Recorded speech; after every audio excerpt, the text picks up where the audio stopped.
breathe in, don't let go. Hear the whispers, listen close.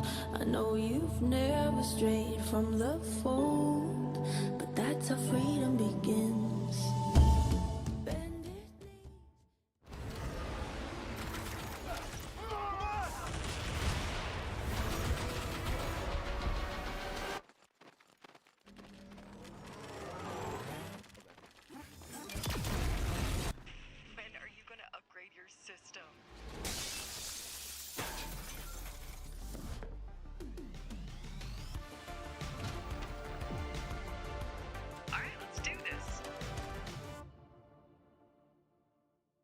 Once there was a hunter who saw what others could not.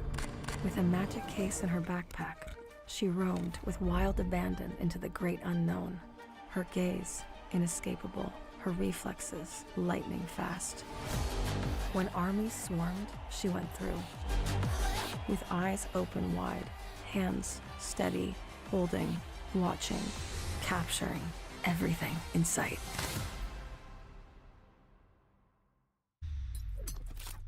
The Crucial Pro DDR5 RAM kit comes with a sleek, modern look that will complement any build.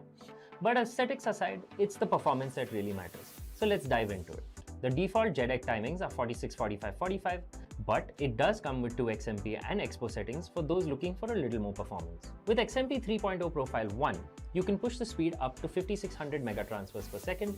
If you prefer a slightly lower speed but tighter timings, Profile 2 offers 5200 megatransfers per second at 42, 42, 42 timings. We've run some benchmarks and stress tests to give you an idea of how it performs. In general, dropping the speed and tightening the timings with the second XMP/Expo profile yielded better results for us on our test system. Paired with a Ryzen 7800X 3D, we saw anywhere from a 1 to 5% performance bump depending on workloads. All in all, the Crucial Pro DDR5 64GB RAM kit by Micron is a fantastic choice for first-time builders and enthusiasts alike.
Pick up! Come on, come on, come on! Eyes on the battle, not your screen, Commander. I was thinking we could use some backup. Yes! Now, Ryder!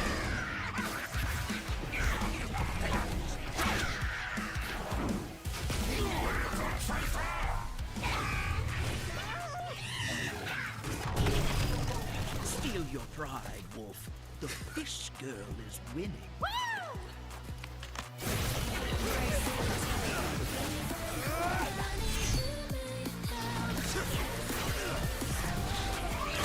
He's mine.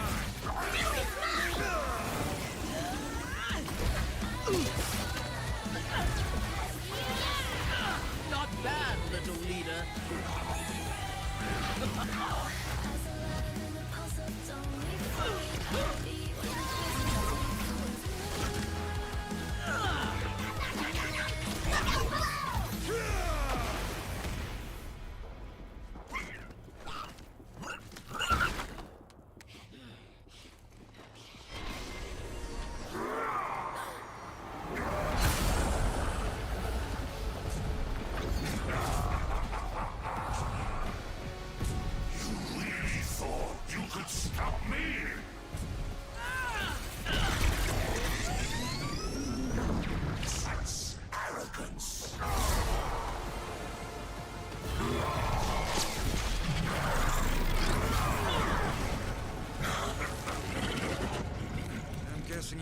plan, Commander. We win.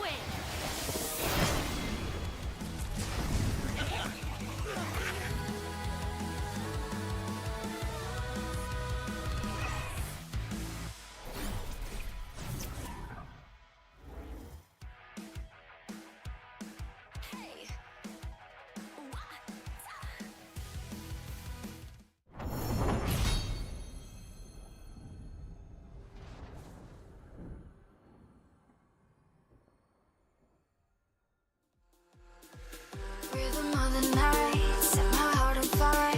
Moving with the wind, it's pulling me closer. Eyes holding the truth, with nothing to lose. Everything to find, I will follow through. All that's in me, draw it out of me. I see visions of everything we always dream. When the morning comes, stars and sky above. Will you be ready? When I'm out here in the weeds, got my sights set on this, got me at sea.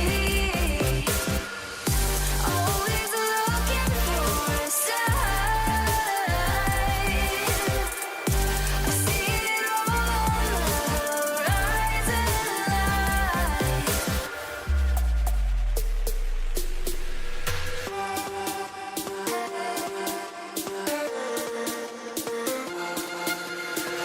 Everything I need is right in front of me. Will you reach out, take it, it's yours to keep. And the sun is high, shining in my eyes, moving west to lead us to paradise. All that's underneath, draw it out of me. I see visions of everything we always dream. When the morning comes, stars and sky above. Will you be ready? When I'm out here in the weeds,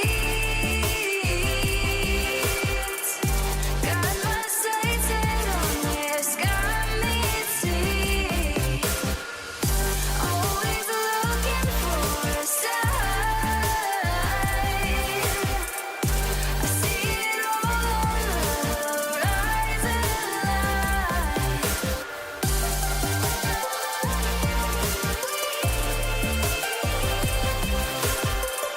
I see it all on the horizon line.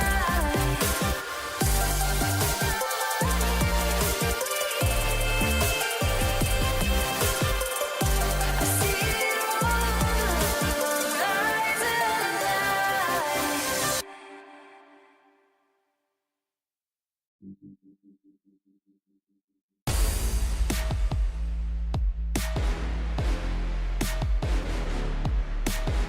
Yeah, I was undercover, wrote me off like the others, but I had secrets inside. You didn't pay attention, like an experiment. No, you're gonna pay for your crimes. I'll change your perspective, I'll teach you a lesson. Look at me now. Oh, look at me now.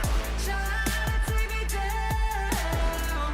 Lost but now found. Used to be the victim in the dead of night, but I can be a villain in the moonlight. Look at me now.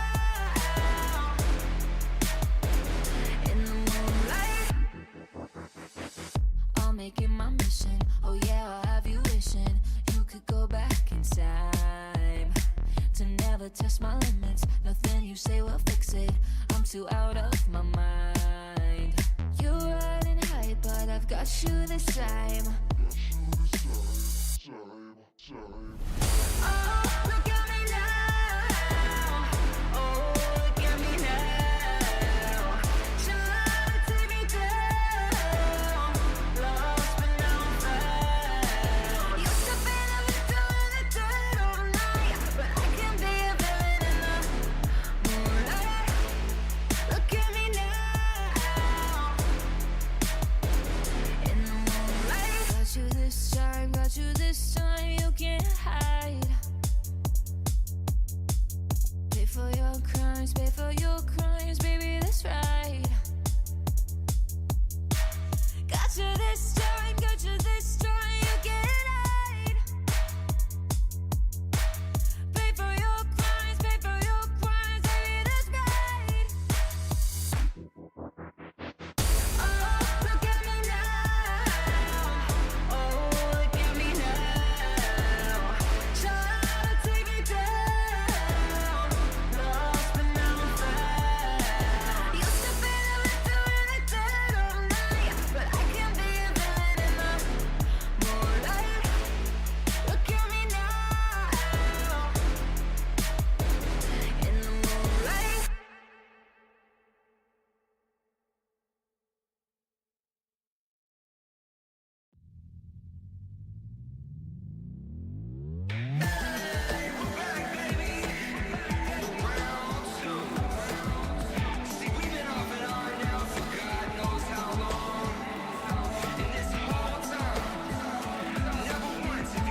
the grind. I only know the sweet, y'all miss swag. I only know the best.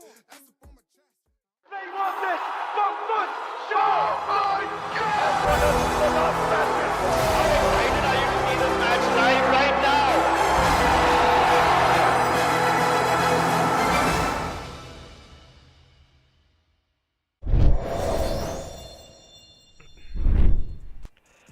So what a beautiful evening this is for a final upper bracket game of League of Legends. This is me, Fireball. Along with me is none other than Kaka to bring you what is the pinnacle of League of Legends in our region.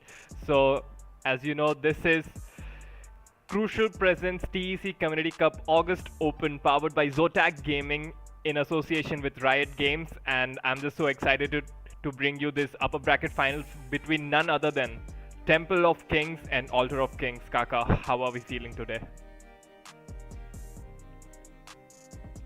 And yeah, I am very excited for this game. I had been waiting since yesterday, as soon as we finished the series yesterday, for this match specifically.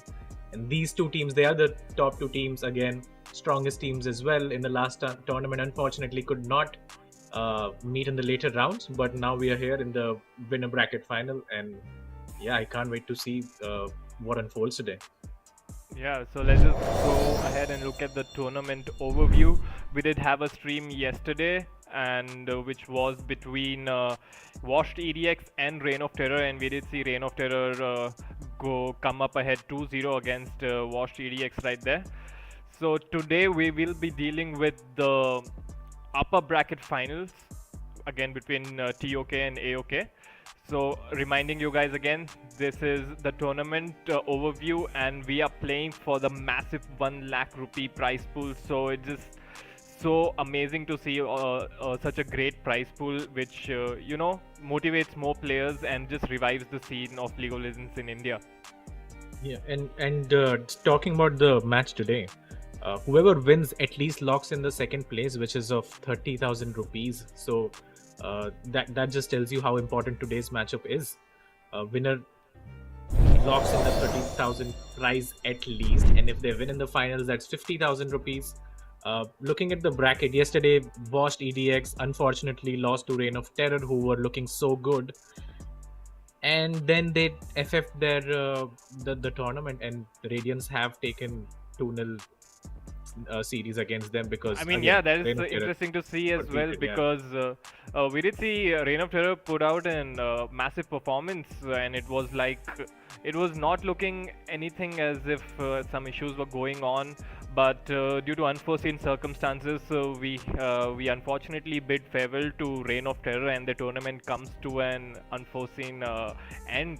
So it would mean Radiance get a bye in the lower bracket third round, and they end up in the lower bracket finals. The loser of today's match will be up against the Radiance to play for the second spot in the grand finals.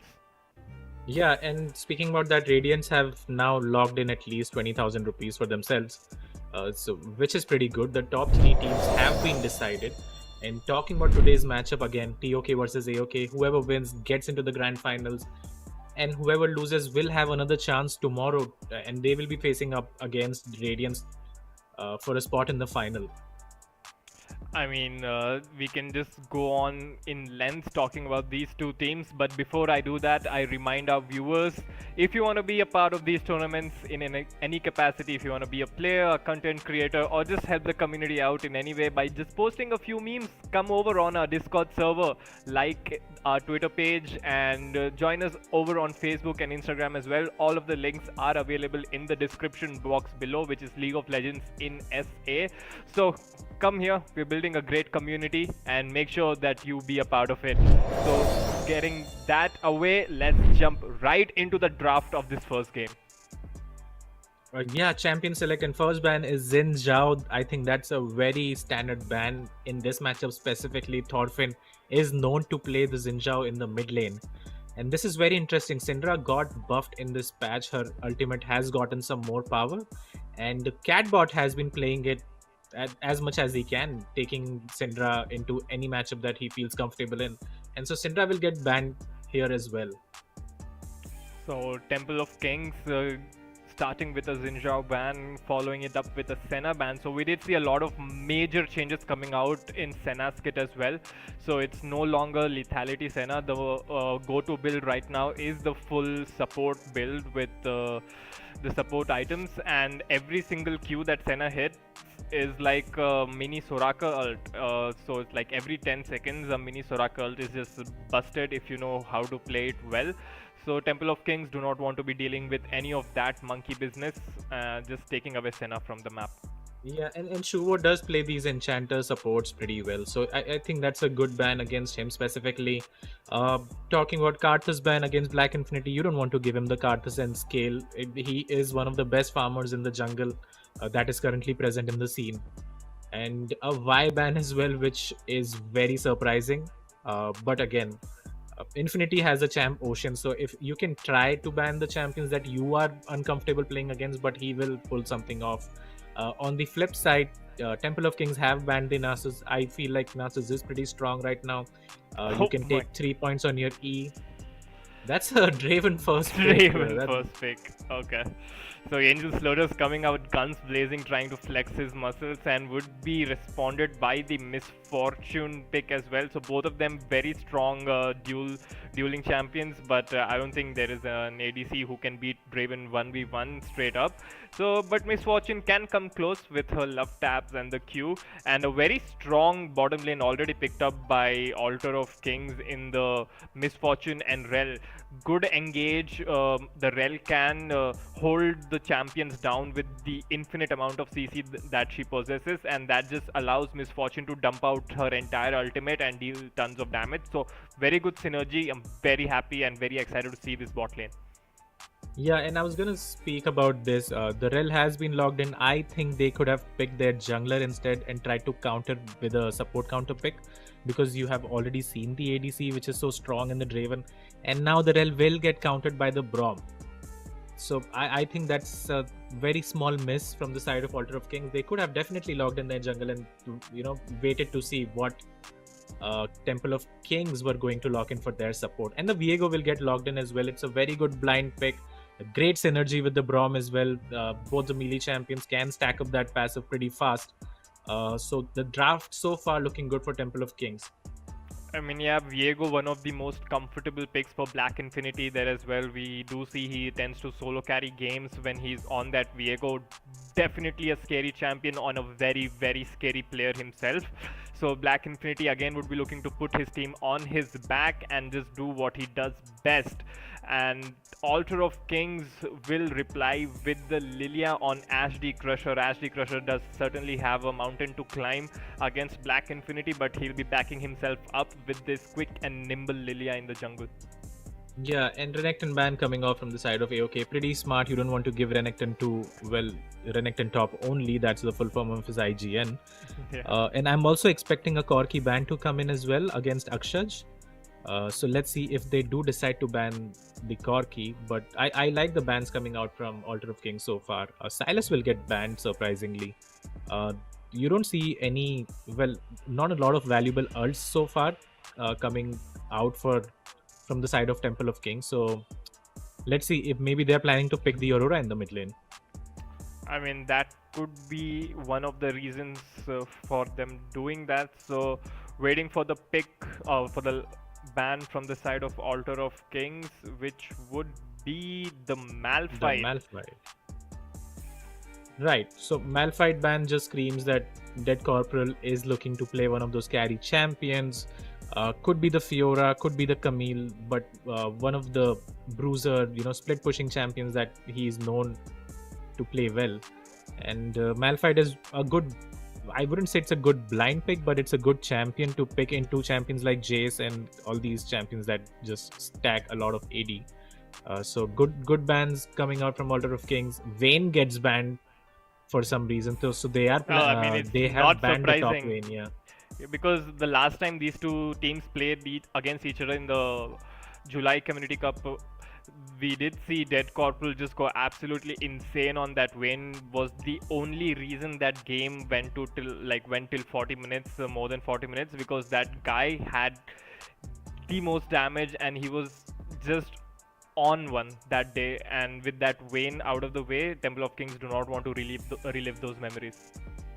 Yeah, and Altar of Kings picking up the Mordekaiser for themselves, so essentially denying 3 champions from the side of TOK and RTO, who is known to play these 3 champions, will pick up the Aatrox in reply against the Mordekaiser. That sounds like a very skilled matchup, but I don't think we are going to see a lot of fights in the top lane anyway.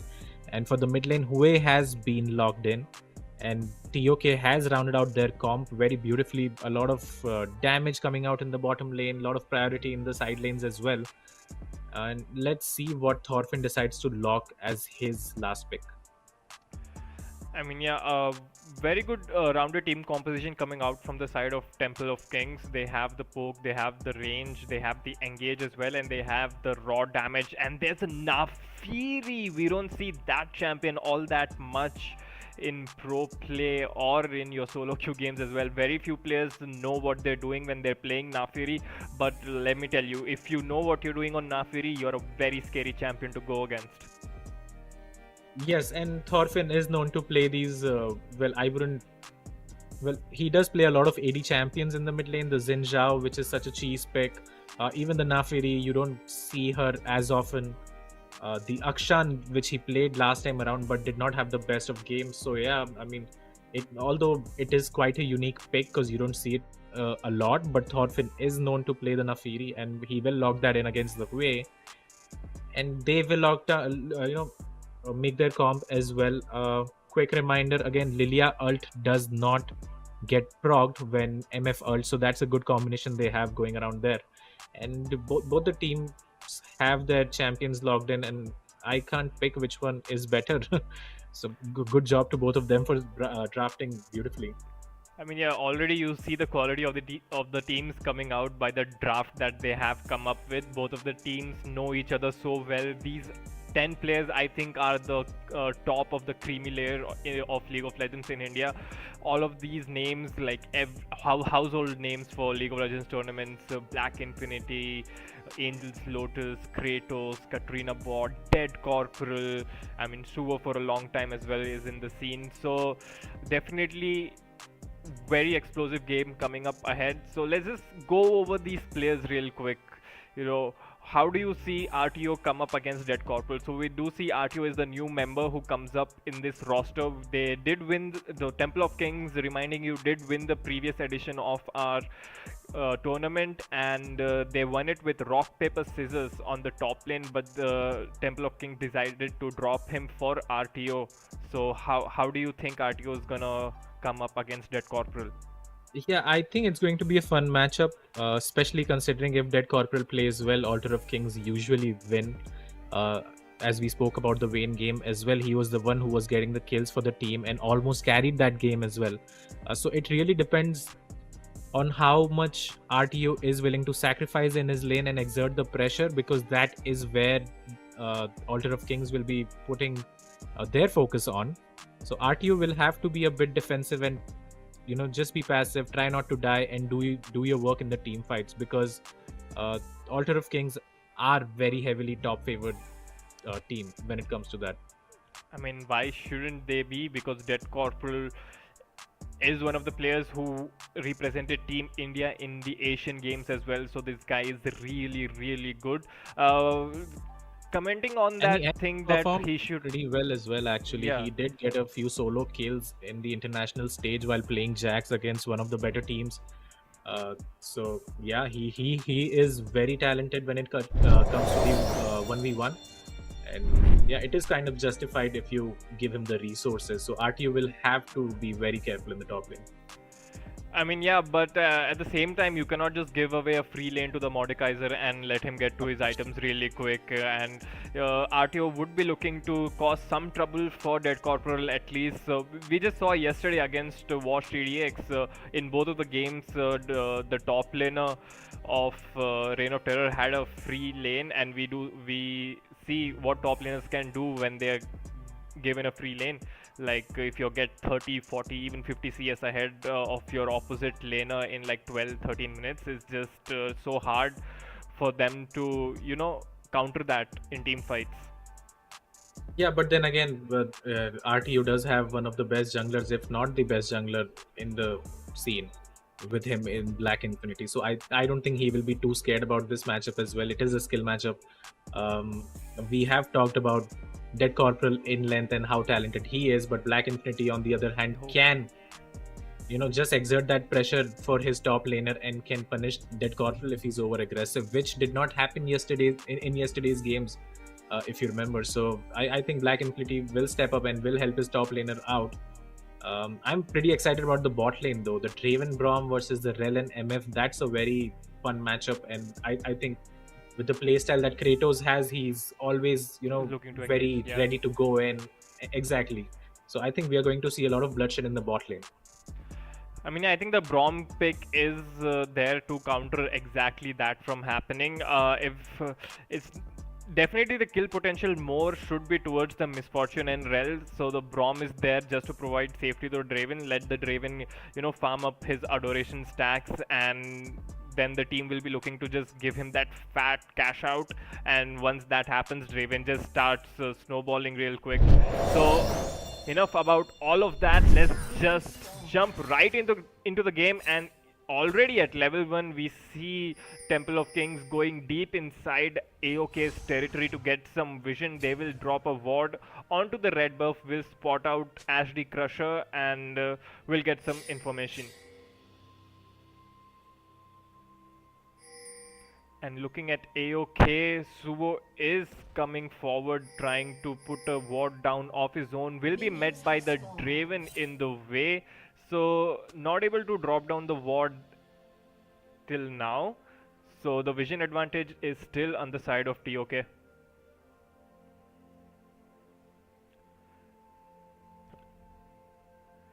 So there is a quick pause in the game as we will make sure all the players are connected and ready to go.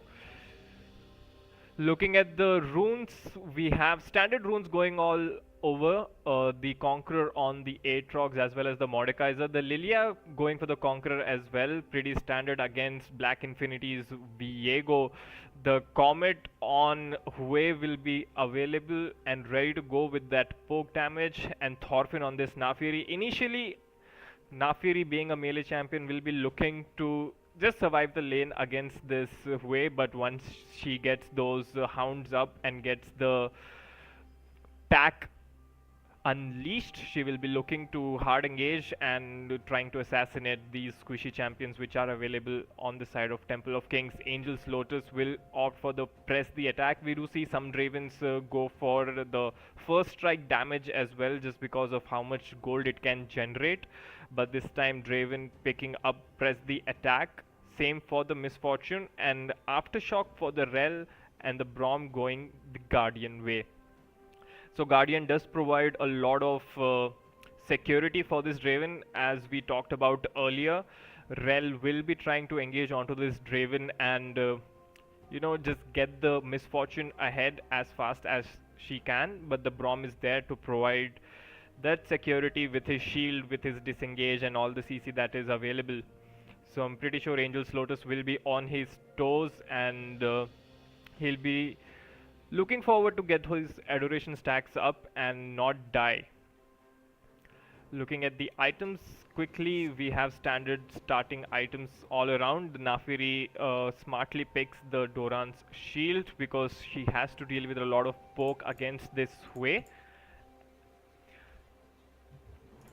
And guys, reminding you, this is the upper bracket final.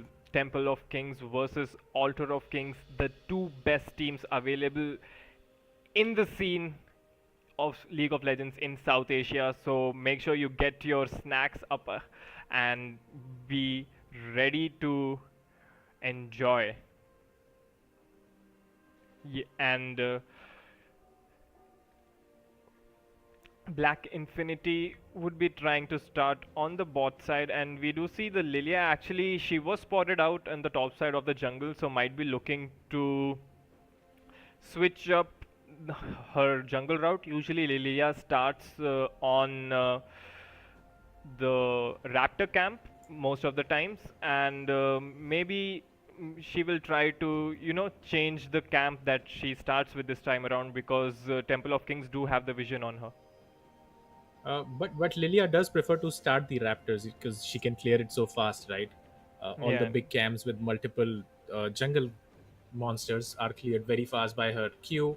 So I think he won't be changing his path as much. Should expect that Viego is going to start on the red side as well, since the Rel spotted the Draven there. So let's see how they start. We are still stuck in the pause, so uh, yeah, not much to talk about here. Obviously, we have spoken in length, and we just can't wait to jump into the game once it starts. Yeah, so some players having technical difficulties, we will be sorting that out real quick. So that just gives us time to talk to the chat.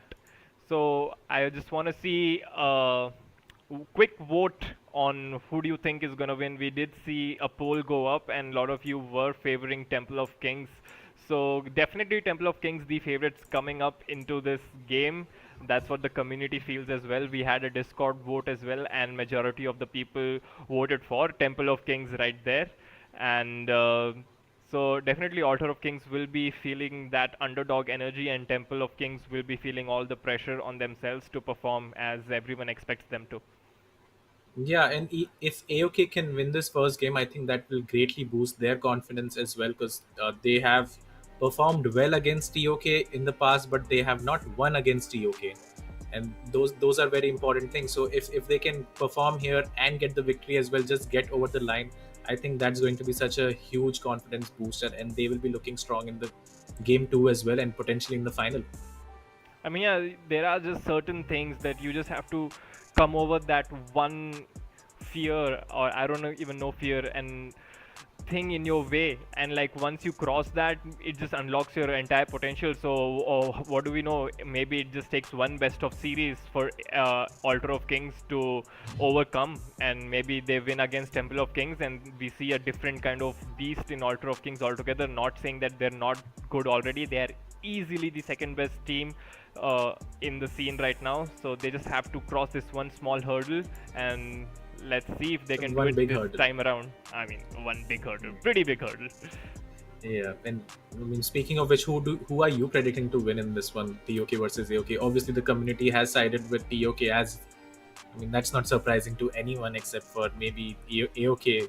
I don't think even they would be surprised by that, right? They will embrace the tag of underdogs in this one and just hope to perform. So, who do you think is going I to win? mean that takes away some pressure from you as well, because there is not a lot of high expectation. I mean, there is a certain amount of expectation, but no one is expecting them to just come out and 2-0 Temple of Kings in a quick fashion. On the flip side, though, there are expectations on Temple of Kings to do that to Altar of Kings. So people would be looking for a quick 2-0 win from the side of Temple of Kings. Just continue this statement performance that they've been putting out. And I feel Temple of Kings, whenever they win, they don't even drop a map throughout the entire tournament. So last tournament we saw they did not drop even a single map in multiple best of series that played. Even in the previous tournaments of League of Legends seen in India, Temple of Kings, they forget about losing a series. They don't lose a map. Yeah, and well, speaking of about that, in the last tournament, they did come very close to dropping the map, and that was against AOK. And we will jump right back into the game. Lilia clears the ward at 122, so it's kind of obvious that he is starting on the red side, but always good to clear the vision. Can maybe change his pathing, but don't think that's gonna happen. Dead Corporal will put his ward on the enemy blue buff, so they will have information that Viego is starting on the bot side as well. So leash given by Temple of Kings to Black Infinity, so that just means Clickbait and T-Berry will have the initial push advantage, and they can start working towards that level 2 before the Draven and Braum can. So that's just neat to have. Yeah, and in the bot lane, let's see who hits level 2 first. This is very important. Mid lane, Thorfinn is doing a good job of poking Catbot down with his Qs again and again. The first one and the second one, when it hits, all the dogs jump on the enemy face and just bite. So he's doing a good job as of now to farm. Has the Arcane Comet as well to poke.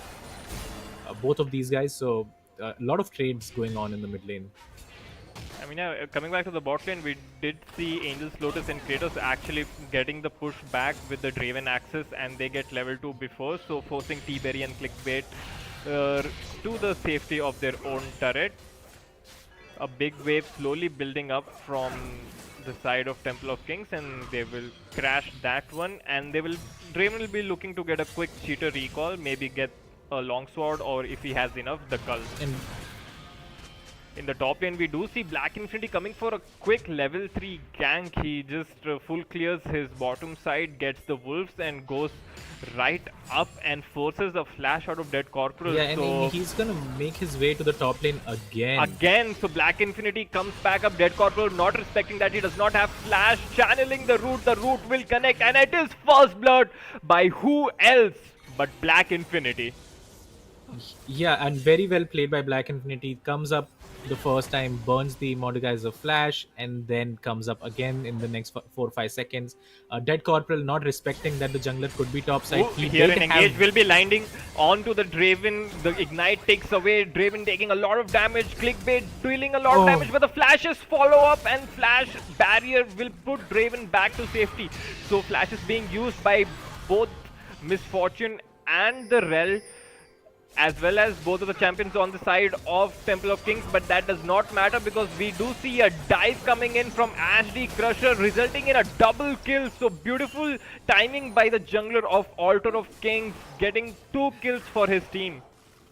Yeah, and Angels Lotus just playing quite disrespectfully, getting caught there without his support being in the lane, because Braum was roaming towards the mid side, and both of them will pay for his mistake. And huge advantage to HD Crusher, who gets 2 kills, and they denies a lot of farm in the bot lane as well against the Draven, who will lose his stacks as well. I mean, that certainly is not an ideal situation for the Draven. Already 15 CS behind the Misfortune. 0-1-0 sitting on a longsword and a refillable pot, whereas the Misfortune helps herself with a pickaxe. Thorfinn going dangerously low in the mid lane. Yeah, he will look to reset now, though he did catch the experience. Speaking of the first blood, actually, I wanted to touch on that. Mordekaiser did have a ward placed on the enemy blue buff and decided to still push and eventually get caught, even though he saw the Viego coming up to the top lane. Again, one more dive happening on the top lane. Hue will have to burn his TP to protect his top laner. HD Crusher so far is really making a lot of plays on this Lilia. Hue might get caught still. So the wave being pushed into the side of Altar of Kings in the bot lane. Clickbait trying to get an engage. The hook will connect. The stun, beg your pardon, will connect onto the Draven. But as we spoke about during the draft, the Braum just provides so much safety to this Draven that the engages do not actually end up in a kill. But here in the top side, we do see RTO and Dead Corporal going 1v1 against each other as well. And in the Death Realm with the flash, sweet spot Q, Aatrox ends up getting the kill. But the action continues in the bot side near the dragon. We see Thorfinn taking down the support of Temple of Kings, make it a double kill, and will soon be a triple for this Naafiri in the mid lane. Absolute disaster coming out from Temple of Kings, getting caught near the dragon, giving away 3 kills to this Naafiri in the mid lane. Kaka, what is going on? Yeah, they just decided to fight there for no reason. I think you're calling dragon there, not realizing, excuse me, how far behind the Draven and Braum are. And just that decision there to maybe try to get the dragon. Thorfinn will go again in the mid lane against Catbot. They exchange flashes. He could have very well died. But 3 kills to him. Once he gets his recall off, he's going to be such a annoying monster to deal with for the side of TOK. I mean, yeah, so let's just have a quick look at the replay, Kaka. I'll just walk us through. Yeah, I mean, you don't need to start the dragon right there, right? Because the Draven and Braum do not have lane priority. Rel and Misfortune do move up first. Kill the Draven, kill the Braum, and 3 kills for Thorfinn. I mean, there's not much to say. It's just a very bad call on the part of TOK to start that Drake in the first place. So yeah, Naafiri gets a really good head start, getting ahead of the curve of the game now. We do see Dead Corporal continuously pushing RTO into his turret and making sure he has the priority 24/7 on that top side, so that just frees up the grubs for the side of Altar of Kings. And considering how far ahead Lilia is as well, I think they should be looking to go for those grubs right now. Yeah, and AOK have gotten themselves like almost 2k lead, 1.5k lead, and they're doing pretty well playing around the bot lane. Speaking about the top lane for a minute, RTO did manage to kill Dead Corporal 1v1. Of course, had burned Dead Corporal's flash earlier with the help of Viego, and then he hit level 6 first and decided to all in getting the kill. So he's doing very well in this matchup right now, and he might have to carry this game because the other lanes are looking quite bleak from the side of TOK, especially the bot lane. In the mid lane, at least Sway has not died, is on par with CS. Now the Lilia is positioning herself up into the top side, maybe looking for a sneaky gank over there. But Catbot doing well for himself, is managing to stay in lane against this fed Nafiri. And Lilia will take the grubs here since Infinity is spending a lot of time in the bot lane expecting a gank. Free objective for the side of AOK again. They did get the dragon, they get the grubs as well. So looking really good for AOK so far.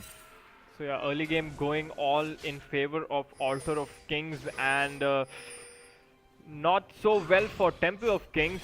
All of the objectives are towards the red side right now. Thorfinn will be looking to continuously trade on this Hue, but Hue does have good disengage with the fear. But in the top side, we do see Dead Corporal flashing forward, puts the Aatrox into his death realm.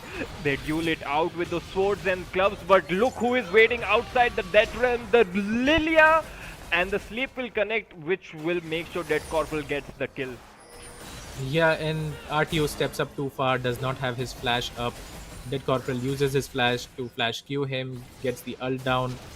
Obviously, RTO did not have vision in their top lane. As you can see, there are no wards placed inside the river, and just a very easy kill for the Mordekaiser, and he's coming back into the game as well. So, I mean, 10 minutes into the game, 6 kills to 2 in favor of Altar of Kings. 2000 goal lead, and is this looking good? A really good setup already for attack Altar of Kings to get transition into this mid game. Yeah, and now you start to wonder if that Draven first pick was really worth it, if that's just a cocky pick, or I don't know, because there are better champions in the game, especially when you haven't seen the enemy ADC, and blocking the Draven first pick has not worked at all for the side of TOK. Oh yeah, definitely bot lane 0-4 for the side of Temple of Kings. And looking at the items, Nafiri sitting on a completed Eclipse already. That is one scary dog in the mid lane. Yeah, I mean, I have seen people make the Profane Hydra as well to just keep shoving. But Eclipse, again, very strong item on the Nafiri, can stack up that passive really fast with her Qs and the E. Rel going to get those deep wards in, so they are doing very well with their lead, progressing slowly inside the enemy jungle, getting those wards in, tracking Black Infinity and whatever he's doing in the jungle right now. And AOK is playing this pretty well, and we have not seen TOK fall this behind. I say this behind, but they are only 2k down, but still, we will have to see. Oh, in the bot lane there might be an engage as well. Flash forward and the ultimate will connect from the Rel, but there is no follow-up. Here comes the Lilia, though the Braum Shield will try to do as much protection as it can, but Angel's Lotus goes dangerously low, manages to survive with the barrier, will get the cash out before he ends up falling as well. But now the entire team of attack Altar of Kings is here. They go inside the turret to dive, and at the end of all of that, it's gonna be 3-for-1 in favor of Altar of Kings. Yeah, 3-for-1 in favor of Altar of Kings. They did get baited into fighting in a very weird position, but TP from Dead Corporal coming up really fast, SD Crusher being in the right position, Thorfinn finishing off the kill as well, and they get a few plates to their name. 3 kills to 1. Looking really good for AOK. If we can get the replay of that, you'll see that it was it started really well for TOK, but the TPs and all the people coming in just made a big difference. Yeah, going over this replay, we did see Draven at least getting one cash out, so something in return and something to turtle onto, but attack, I keep saying attack, it's Altar of Kings. Altar of Kings do get the second dragon for their side as well, so doing really well in the objective department, getting those kills and converting them into meaningful objectives as well.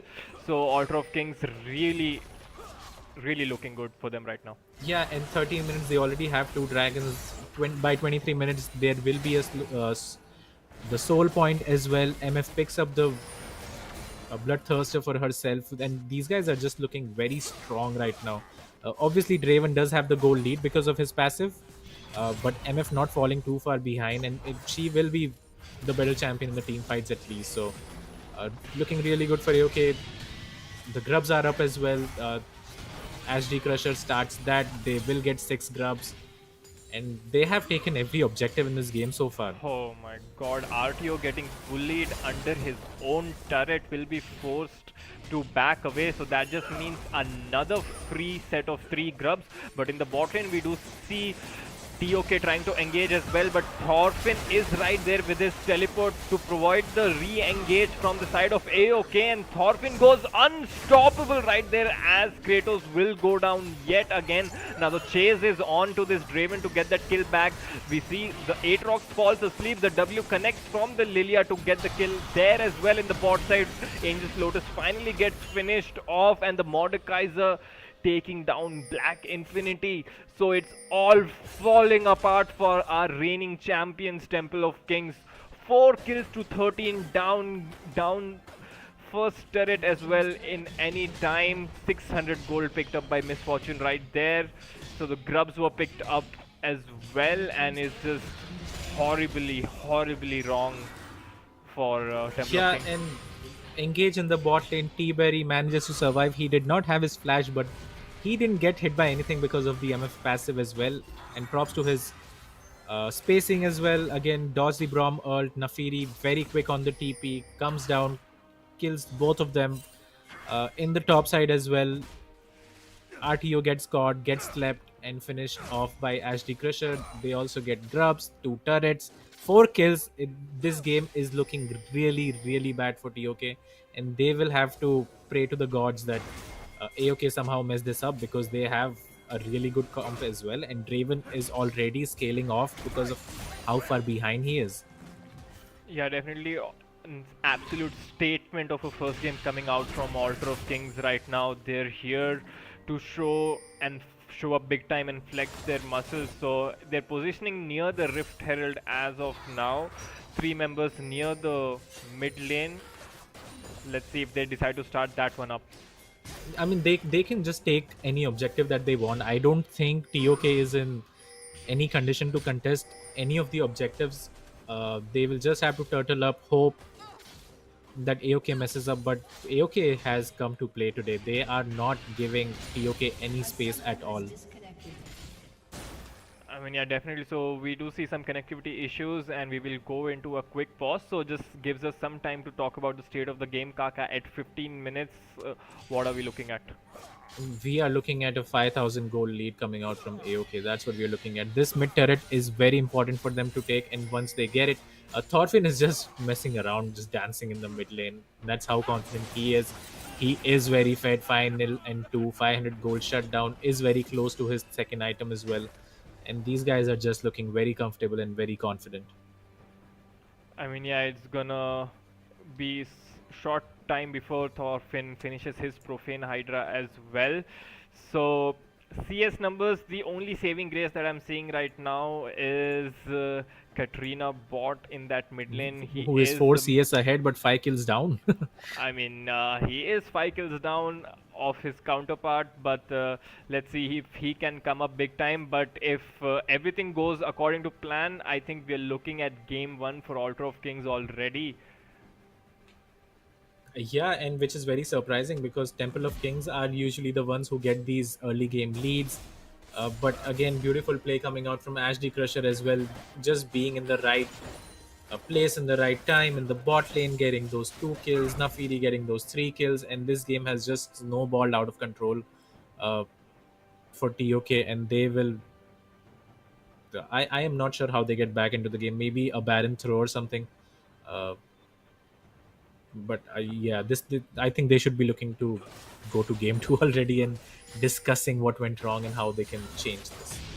I mean, it is not a South Asian tournament if there are no throws, if one or the other plays inside the game. So Temple of Kings will be keeping that one in mind. But Order of Kings just coming up big time. They're not even winning by a slight margin. They're just dominating the entire map. And Ashley Crusher coming in clutch as well. The early dive in the bot lane, getting his bot lane ahead, and was at the correct places at the correct time, getting those jungle objectives again and again.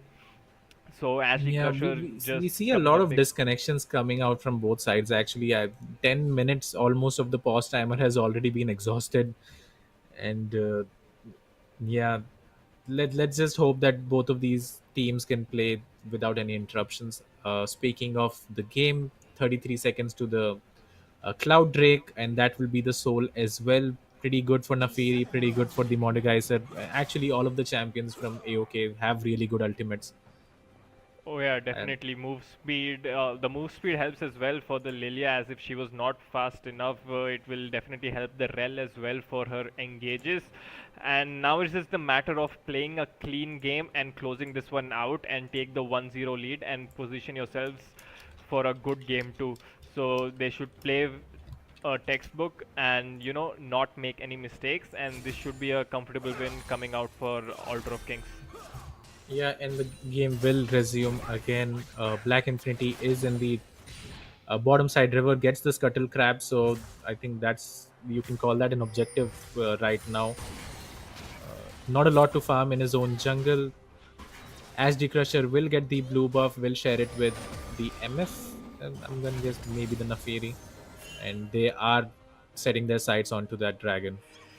Oh my god, just look at the goal difference coming globally all across every single lane. Yeah, Especially in the mid lane, although it's not any fault of Catbot because he has done well in the lane so far, but 5 kills again. Nafiri just very trigger friendly champion when it comes to fights. You can roam easily and will always have that 1v1 threat against the Hue as well. So AOK gets the dragon. Yeah, Order of Kings just casually drops the Rift Herald, and it's like giving a toy to a child. So they just tell, okay, Draven and Braum, you take care of that while we take the dragon. Yeah, and Catbot did try to catch Thorfinn but missed his ult. Black Infinity he's getting invaded left and right. Might end up dying here as so they're waiting for Black Infinity right there, but the Lilia spells will miss out, so that means the sleep will not connect.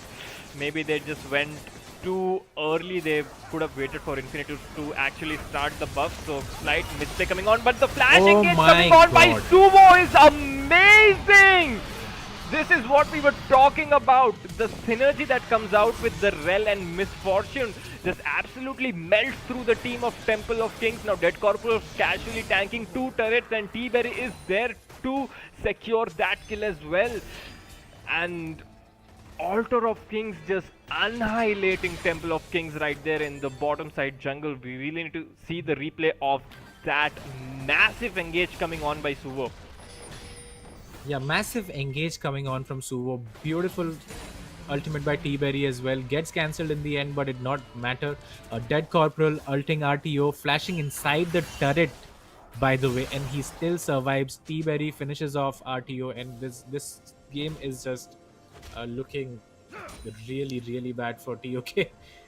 You can't get comboed like that. Just give up the red buff, play to the top side of the map. But they were a bit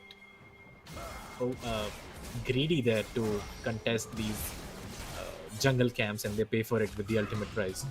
I mean, yeah, but Black Infinity would be thinking, I need something to camp, like something to farm at least. So again, trying to fight for this grab will have to give that up as well.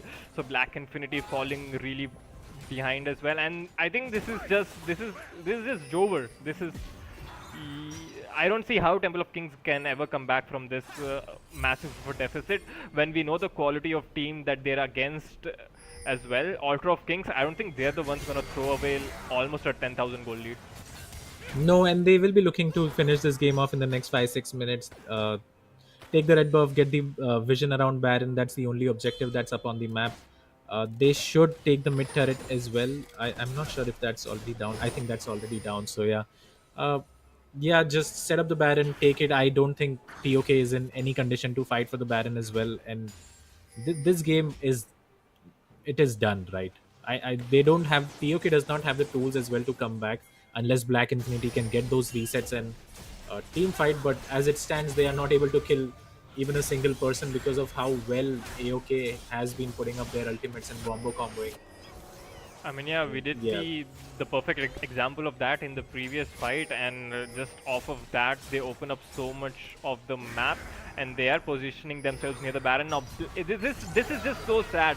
Black Infinity just trying to get some sort of information, trying to at least get a ward down near the Baron buff, but he has to do that alone, no support whatsoever, and he just ends up paying with his life. So with the jungler dead, so that should mean a free Baron for Altar of Kings, and Thorfinn will be just casually looking to dive Catbot in the bottom side, but the prowess of this Sway coming out right there. Catbot does get a fat shutdown for himself and gets a kill, and the Baron has been started. Dead Corporal will take the Aatrox into the Death Realm and try to buy some time.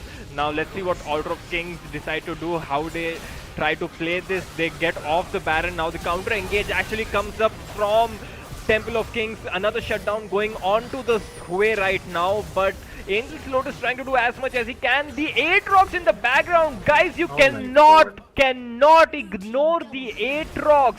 He just gets so many kills and almost heals back up to full. And Kaka, is this the throw that we were talking about? I think this might be. Nafiri is TPing here again, and remember, he was the one who made the mistake in the first place to dive the way, and I think he's gonna die as well. Yeah, this. I mean, come on, you are 8,000 gold ahead. You have no. You don't need to dive the way. You don't need to show how good you are. Your team is already winning. He ends up dying, gives a big shutdown to Catbot, who TPs to the top fight, gets another shutdown onto the Mortgeyser, and somehow AOK has managed to give TOK a chance to come back in the game, and I don't think that should have ever happened. Thorfinn should not have been tower diving the wave, and for some reason he decides to and just completely I mean, yeah, it's a completely different story. If the Nafiri is up, the 5-0 Nafiri is up with the teleport ready, the Baron fight would have been completely in favor of Altar of Kings right there, but that was not the case, and Temple of Kings capitalize on the one opportunity that Altar of Kings gave them, and they end up getting an ace, and two massive shutdowns going over for the side of this Way. So I just want to look at the gold real quick and see how much of that gap has been closed. And as you can see, there's now only a 4,000-5,000 gold lead, which was we were looking at almost a 10,000 gold lead only 2-3 minutes ago, and now TOK is in position to maybe contest for these dragons. Let's see how this fight goes. I still think AOK is heavily favored, but they have opened the door for TOK to come back in this game, and let's see if TOK can take advantage.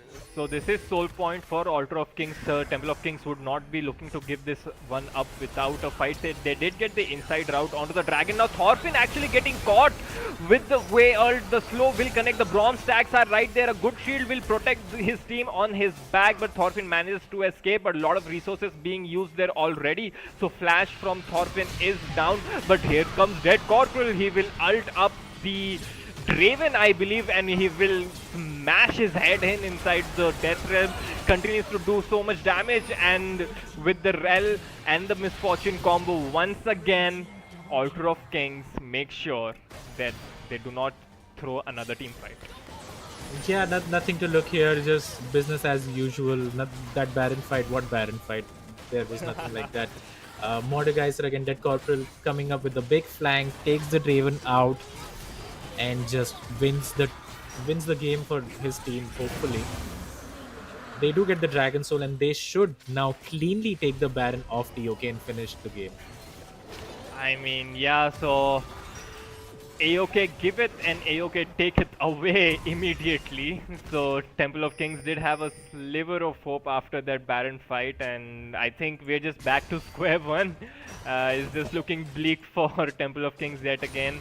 Altar of Kings do end up getting the Cloud Soul, and all of them would be looking to position themselves near this Baron buff, get some vision in, and this time secure the buff for themselves. Yeah, and Thorfinn just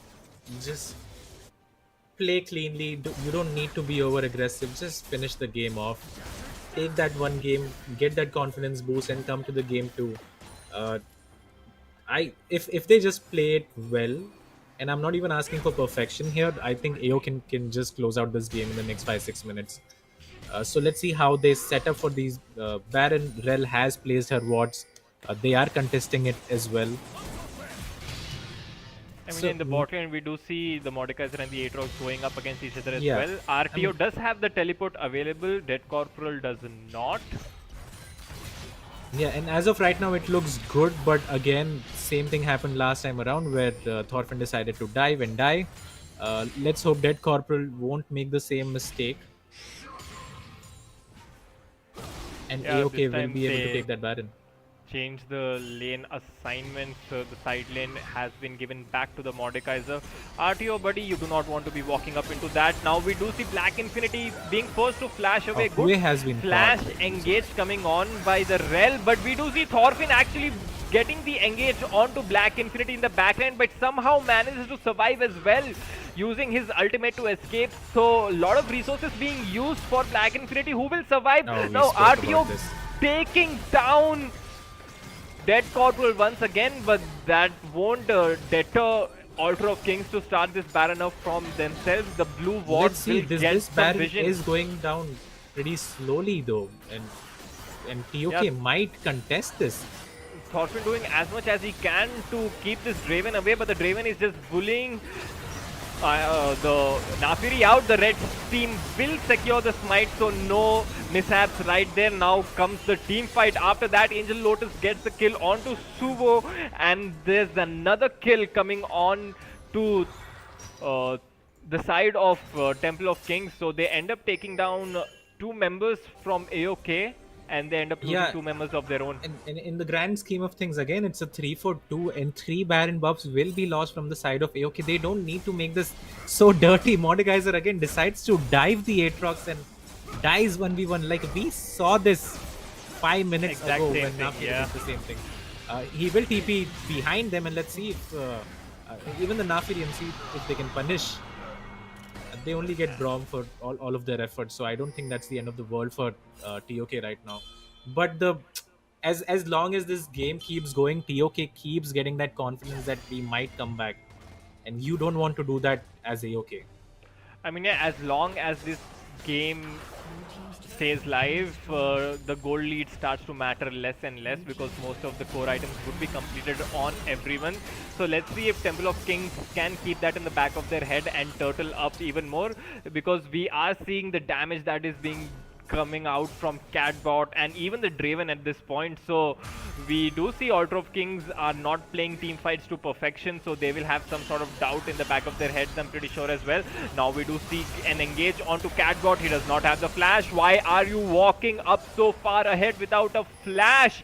And he ends up paying with his life. Now 50-second death timer. This is the opportunity, this is the window for Altar of Kings to do massive damage on the base of Temple of Kings. Yeah, and Suvo does have his ult and flash up, and T-Berry just got his ultimate as well. So I think they will be looking to engage here with the Baron up minions as well. And let's see if AOK can close this game out, because they should have ended at least 6 minutes ago. A summoner has disconnected. So we do go into a quick pause, and oh boy, do these players need a pause and a breather. 30 minutes into the game, and what was looking like a clean and quick victory for Altar of Kings has become very messy because of 2 very poorly played Baron fights. But still, it's not like anything has changed. I wouldn't say it's the Baron fights, I would just say the Baron fights were 4v5 both the times because the solo laners decided to dive the enemy champion and just die. Yeah. So I don't think those are the kind of mistakes that you should be making.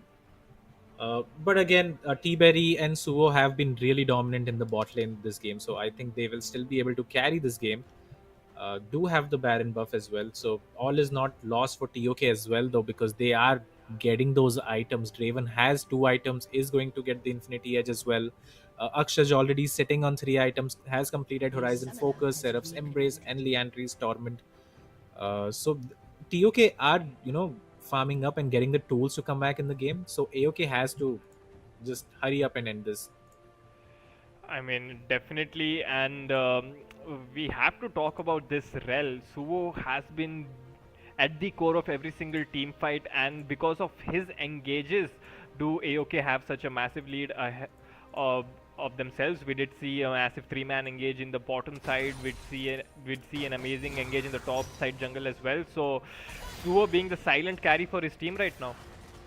Yeah, I think Suo has been really clutch this game. You're absolutely correct. Has been hitting that ultimate into multiple people, like 3-4 man ultimates, combining it with the misfortune ultimate as well. So they have been really on point, both of them in this game. We do have another pause coming out, and there's been a lot of pauses in this game. A lot of pauses, lot of gaming issues. Guys, you know how you can avoid these issues? Visit Crucial's website. So the inhibitor will be opened up in the middle lane for AOK. They won't be able to get more than that. They do get the tier 2 on the top side as well. So 1 inhib, 1 turret, Dead Corporal pushing in RTO, trying to threaten this tier 3 turret in the bottom side as well. Yeah, and standard 1-3-1 going on. Again, just to remind you, the Elder Dragon is coming up soon. So that could be the game-changing or, well, game-winning fight for either of these teams. So let's see how that goes. Just going over the items for a bit. If you just look at MF's item, he has picked up the Mortal Reminder and the Immortal Shield Bow as well. So he is very strong. Right now does not have the flash, so we'll have to play around that. But in comparison to Draven, 1 item ahead, and T-Berries has been very solid along with Suo this game. So. I mean, you know what? Elder Dragon, personally for me, is a very scary objective. So see, you have a team who is 11,000 gold ahead, has a Dragon Soul, 4 dragons to 0. But now the Elder is on the map. The entire game just becomes history. It does not matter what happened if you misplay that one fight and lose the Elder Dragon. I don't think that should be a problem now, because... Now, yeah, so we do see both the carries of Temple of Kings just getting picked off. And this is going to be a 3v5, Black Infinity and RTO against the world right now. Suo coming up with the big engage as well, and I think this is just going to be game fun. This is game. They can just look to end it from the mid lane. Catbot gets caught, unfortunately, against Thorfinn, who this time does not make the mistake of trading his life. And again, they at the end of the day did not need to take that Elder Dragon to finish this game off. Would you call this a upset? I mean, because AOK has performed really well throughout the game.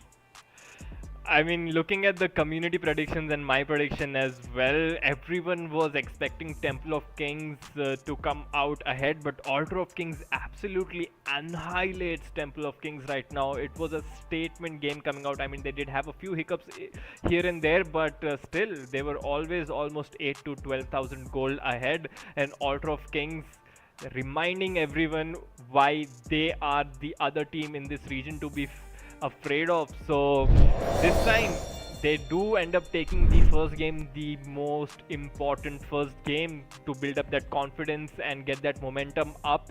And Altar of Kings just playing a beautiful game of League of Legends and showing Temple of Kings that they are humans as well, and they should not play thinking that they will just smash every game that they come into. And Temple of Kings find themselves in a very weird spot. I don't think a lot of team discussions revolve around what to do after a loss, because they're just not used to losing. So let's just see what Temple of Kings can come up with in second game. Yeah, I think they will have to change their draft a little bit. I am still not convinced about by that Draven first pick. I am not sure if T-Berry plays the Draven, so if you're denying it as the first pick, then it makes sense. But again, I'm not too convinced about that. On the flip side, MF and Rel, really strong combo, and we saw Suo obviously very trigger friendly, and he played like a maniac in this game, landing all of his ults onto multiple people. So yeah, I think they will have to go back and look at the draft and see what changes they can make to come back in the series. I mean, yeah, Suvo in the scene for so long. I think he has been playing League of Legends tournaments since the inception of League of Legends in India, and it's just great to see a player that has stuck around for such a long time, almost 8 years, 10 years now, playing in the scene. Did not win a lot of tournaments back in the day, but now he is showing up, and he's just not a side character in his team. We did see how well he engaged and made sure that his team got ahead, so I'm really feeling happy for him right now. So let's see if he can keep that up for the second game, and let's hope that Temple of Kings can regroup and come back stronger, and let's make sure that we have a great game ahead. Looking over the highlights of this game, Kaka. Yeah, I mean, started really well for TOK, but this dive in the bot lane by Asdi Crusher gets 2 kills, sets up beautifully, and look at the farm that's going to be denied as well, right?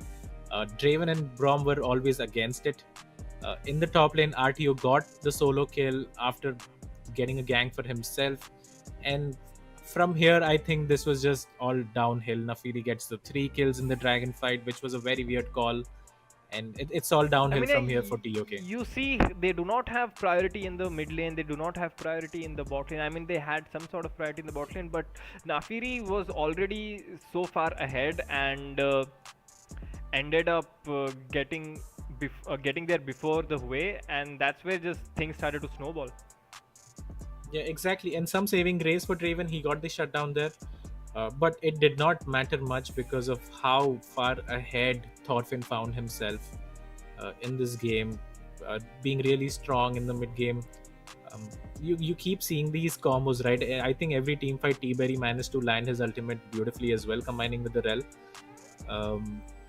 And yeah, I think this was the failed engage on MF where he managed to get out. Mordecai's a TP. Here, just look at the Rel engage. Just look at this combo. Beautiful. So beautiful, yeah. And I don't think the Braum had his wall up as well to block the MF ult. But yeah, I think that fight just defined the game for us, which was Suvo and T-Berry being on the same page all the time. And yeah, and then it was just utter domination coming out from Altar of Kings. They had every single quadrant of the map on lock with this vision, with the control wards, and just not allowing any member of Temple of Kings to walk inside their own jungle to get some sort of vision back as well. This was the throw that Thorfinn was responsible for. They trade heavily in this Baron fight. I think TOK got an ace here. I mean, they did, yeah, and like we do see Aatrox was left pretty unnoticed. Like Aatrox was pretty low as well, but as soon as the Draven was into the picture, I can just hear the comms from Altar of Kings right there. It's like Draven, just go on the Draven. And as they were doing that, they just ignored the Aatrox, who was getting in those free hits in the with his backline. Yeah. Yeah, and you'll see again the same mistake coming out from. So I think these are the only couple of mistakes that AOK needs to brushen up in this one. Again, beautiful combo coming out. T-Berry landing those his cannons onto the enemies, and this whole. Again, in the bot lane, we'll see Mordekaiser try to dive the Aatrox, ends up dying. Again, the same thing happened, but then they closed it out quite easily after that. So yeah, this was the bottom lane fight. Again, they will try to go for the Baron, and again they will leak a few kills. So they might be looking to fix their Baron plays, because I think this only worked out because they were just so ridiculously far ahead that it did not matter that however bad you play those fights, your champions are just so far ahead of the enemy. But if it's an even game, that is not gonna fly. Now Catbot gets caught out walking up to the wave without his flash as well, and after that is just downhill. Yeah, and again, Nafiri got a few kills. This was right before the Elder Dragon, and they managed to finish the game right there. GG. So upper bracket finals, best of 3, first game going, should I say surprisingly? Not, maybe not surprising for some, but definitely the underdogs in Altar of Kings, and in a very, very strong dominating way as well. So Altar of Kings having all the confidence on their back and will be ready to come out guns blazing in this second game. And just Kaka, what does it do to their confidence if they can 2-0 Temple of Kings? I think that will be huge for their confidence, and they will get a rest day as well to just watch from the sidelines tomorrow. And they don't. I don't think they have won against TOK so far. So getting that one game off must feel good, and they should be riding high on that confidence and just hope to finish the series in the next one. And for TOK, this is very uncomfortable for them. They don't usually find themselves down in the series, right? And yeah, so let's see who was the most valuable player coming out from that game. So it was given to right? Thorfinn, the Nafiri in the mid lane. I mean, she was so far ahead in the middle game and was roaming around, getting in those engages and just doing so much damage, getting in clutch, catch and picks in the backline from Temple of Kings as well. So, but yeah, I kind of agree with you as well. Could have been Suvo. Suvo had a great game as well, but I guess it usually goes to the more flashier players, the players for sure. And if you're 14,998 gold ahead at 14, then I don't think there's much to say. Sorry about that, guys. The graphic is wrong, but Thorfinn did really well on the Nafiri. Make no mistake about that. He was there wherever the fight was, but Shuo with those crisp engages has to be my MVP for game 1 at least, and he set up his team for success in the previous game. Yeah, so guys, that will be it for the first game in this best of 3 series. Reminding you, this is the upper bracket finals, so the winner of this series will secure their place in the grand finals and will take away at least the 30,000 rupees out of this massive 1 lakh prize pool. So a lot to play for, but the loser of this game does not have to lose it all. They will go and play the winner of the gauntlet, and they will have another chance to come back up into the grand finals. Yeah, they'll be playing against Radiance, as we already informed earlier that ROT has FF their lower bracket run. So yeah, whoever loses this match plays against Radiance and will have a chance to come back to the finals as well. But yeah, game 1 for AOK looking pretty solid. I mean, I can already see a storyline being formed up, I think it's safe to say that this exact matchup is going to be the grand finals as well. I think you can place your bets on that if you want to. Not taking away anything from Radiance, but they are massive underdogs again compared to these two teams. So whoever loses out here will be playing for that revenge game in the grand finals, and I see some sort of storylines being ready to pop up right there. Yeah, I think they are sister teams anyway, so I think the storyline is right there. AOK being unsuccessful relatively against only TOK, they beat everyone else. So I think we do have a great storyline coming out there. And if AOK managed to upset TOK, then I think that's a very significant moment for that particular team as well. So we will be coming out with the match summary real quick. Meanwhile, guys, do make sure that you follow our socials. That is League of Legends in SA. That will be over on Discord, Twitter, Instagram and Facebook, so that you never miss out on these tournaments. We have a lot of tournaments lined up. This is not the end. We had a good successful tournament last month. We are up here with the season 2 of the Community Cup this month. We have a lot of exciting news with more tournaments, so make sure that you are up in our socials to be on par with whatever news has been put out.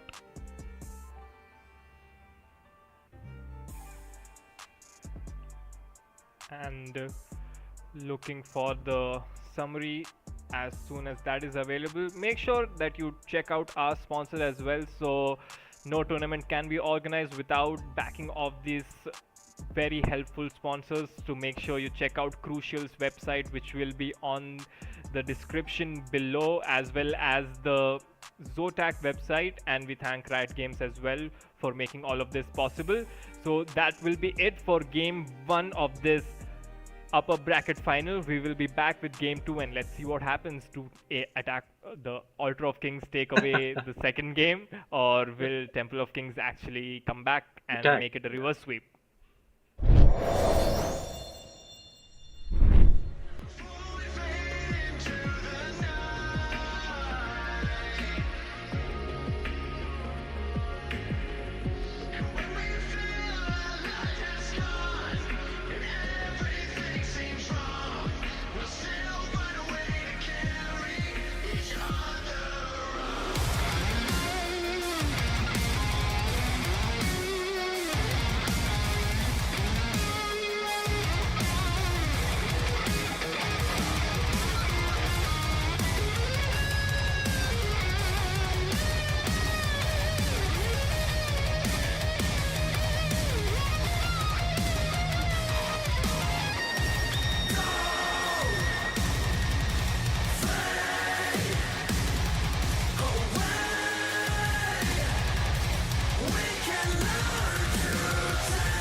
Barely breathing, don't let go. Hear the whispers, listen close. I know you've never strayed from the fold, but that's how freedom begins. Bended knees and broken bones, a bleeding heart never bleeds alone. I am one of many cries. We are far from the ashes. Rise up, break the cage, be the lion, be the storm, be the strike of the lightning. Rise with the dawn, rage like the sun. This is what we came for. Revolution. Burn your bridges, make your choice.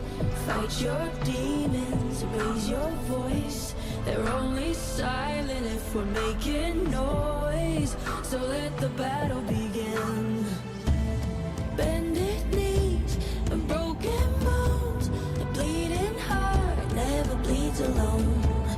I am one of many cries. We are far from the ashes. Rise up, break the cage, be the lion, be the storm, be the strike of the lightning. Rise with the dawn, rage like the sun. This is what we came for. Revolution.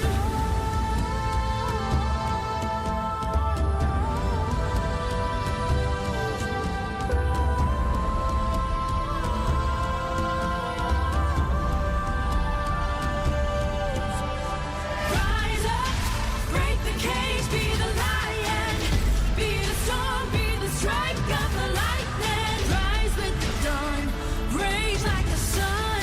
This is what we came for. Revolution.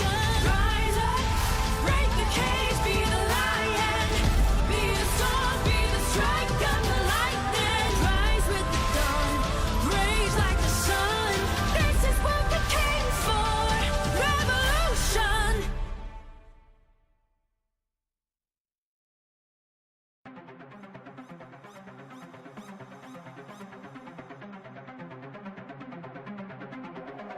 They wanna count me out.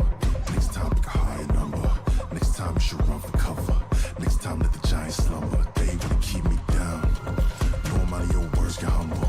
That spirit never refused to crumble. Got the roaring line, reduce the mumbles. 2 a.m. on first. Imitate vultures how they lurk. 10 toes with it, I'm out of eye with you, boy. Challenge the best with your worst. This is my turf. Way I move is inertia. Can't be stopped, it's unheard of. From the dirt, sweat got my feet muddy. Spend my wins, they might search you. On my word, path took plenty turns. And wrote my confidence in cursive. When submerged, I found resolving my purpose and tell you about it back on surface. I survived.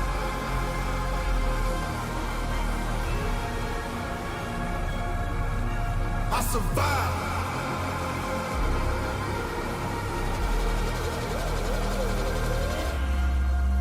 Ever been lost in the woods, praying that it don't get dark? Ooh, ever been in a situation couldn't win, but you still had heart?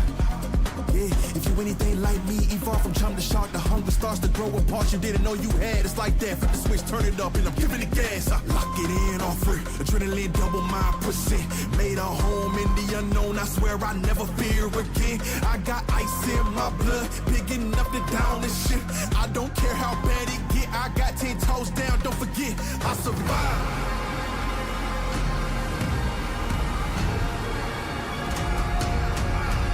I survived.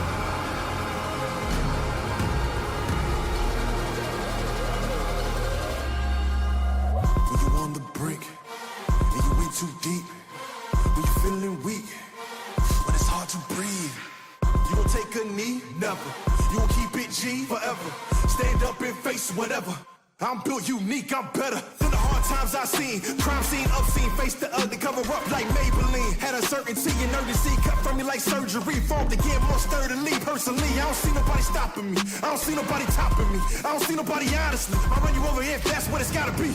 And it's gotta be what I look like, having fear still haunt me. What I look like, having regret haunt me. Pay that price, I don't care what it cost me. All my life been me against the army. I'ma push the red button on them like Atari. I'm big dog with it. Hi guys, welcome back to the upper bracket final. As we saw AOK taking the game 1 against TOK in a very dominant fashion. Just a quick reminder, this tournament is by crucial TEC Community Cup August Open powered by Zotac Gaming in partnership with Riot Games and Faisal. That last game, I think TOK has a lot of work to do after that game.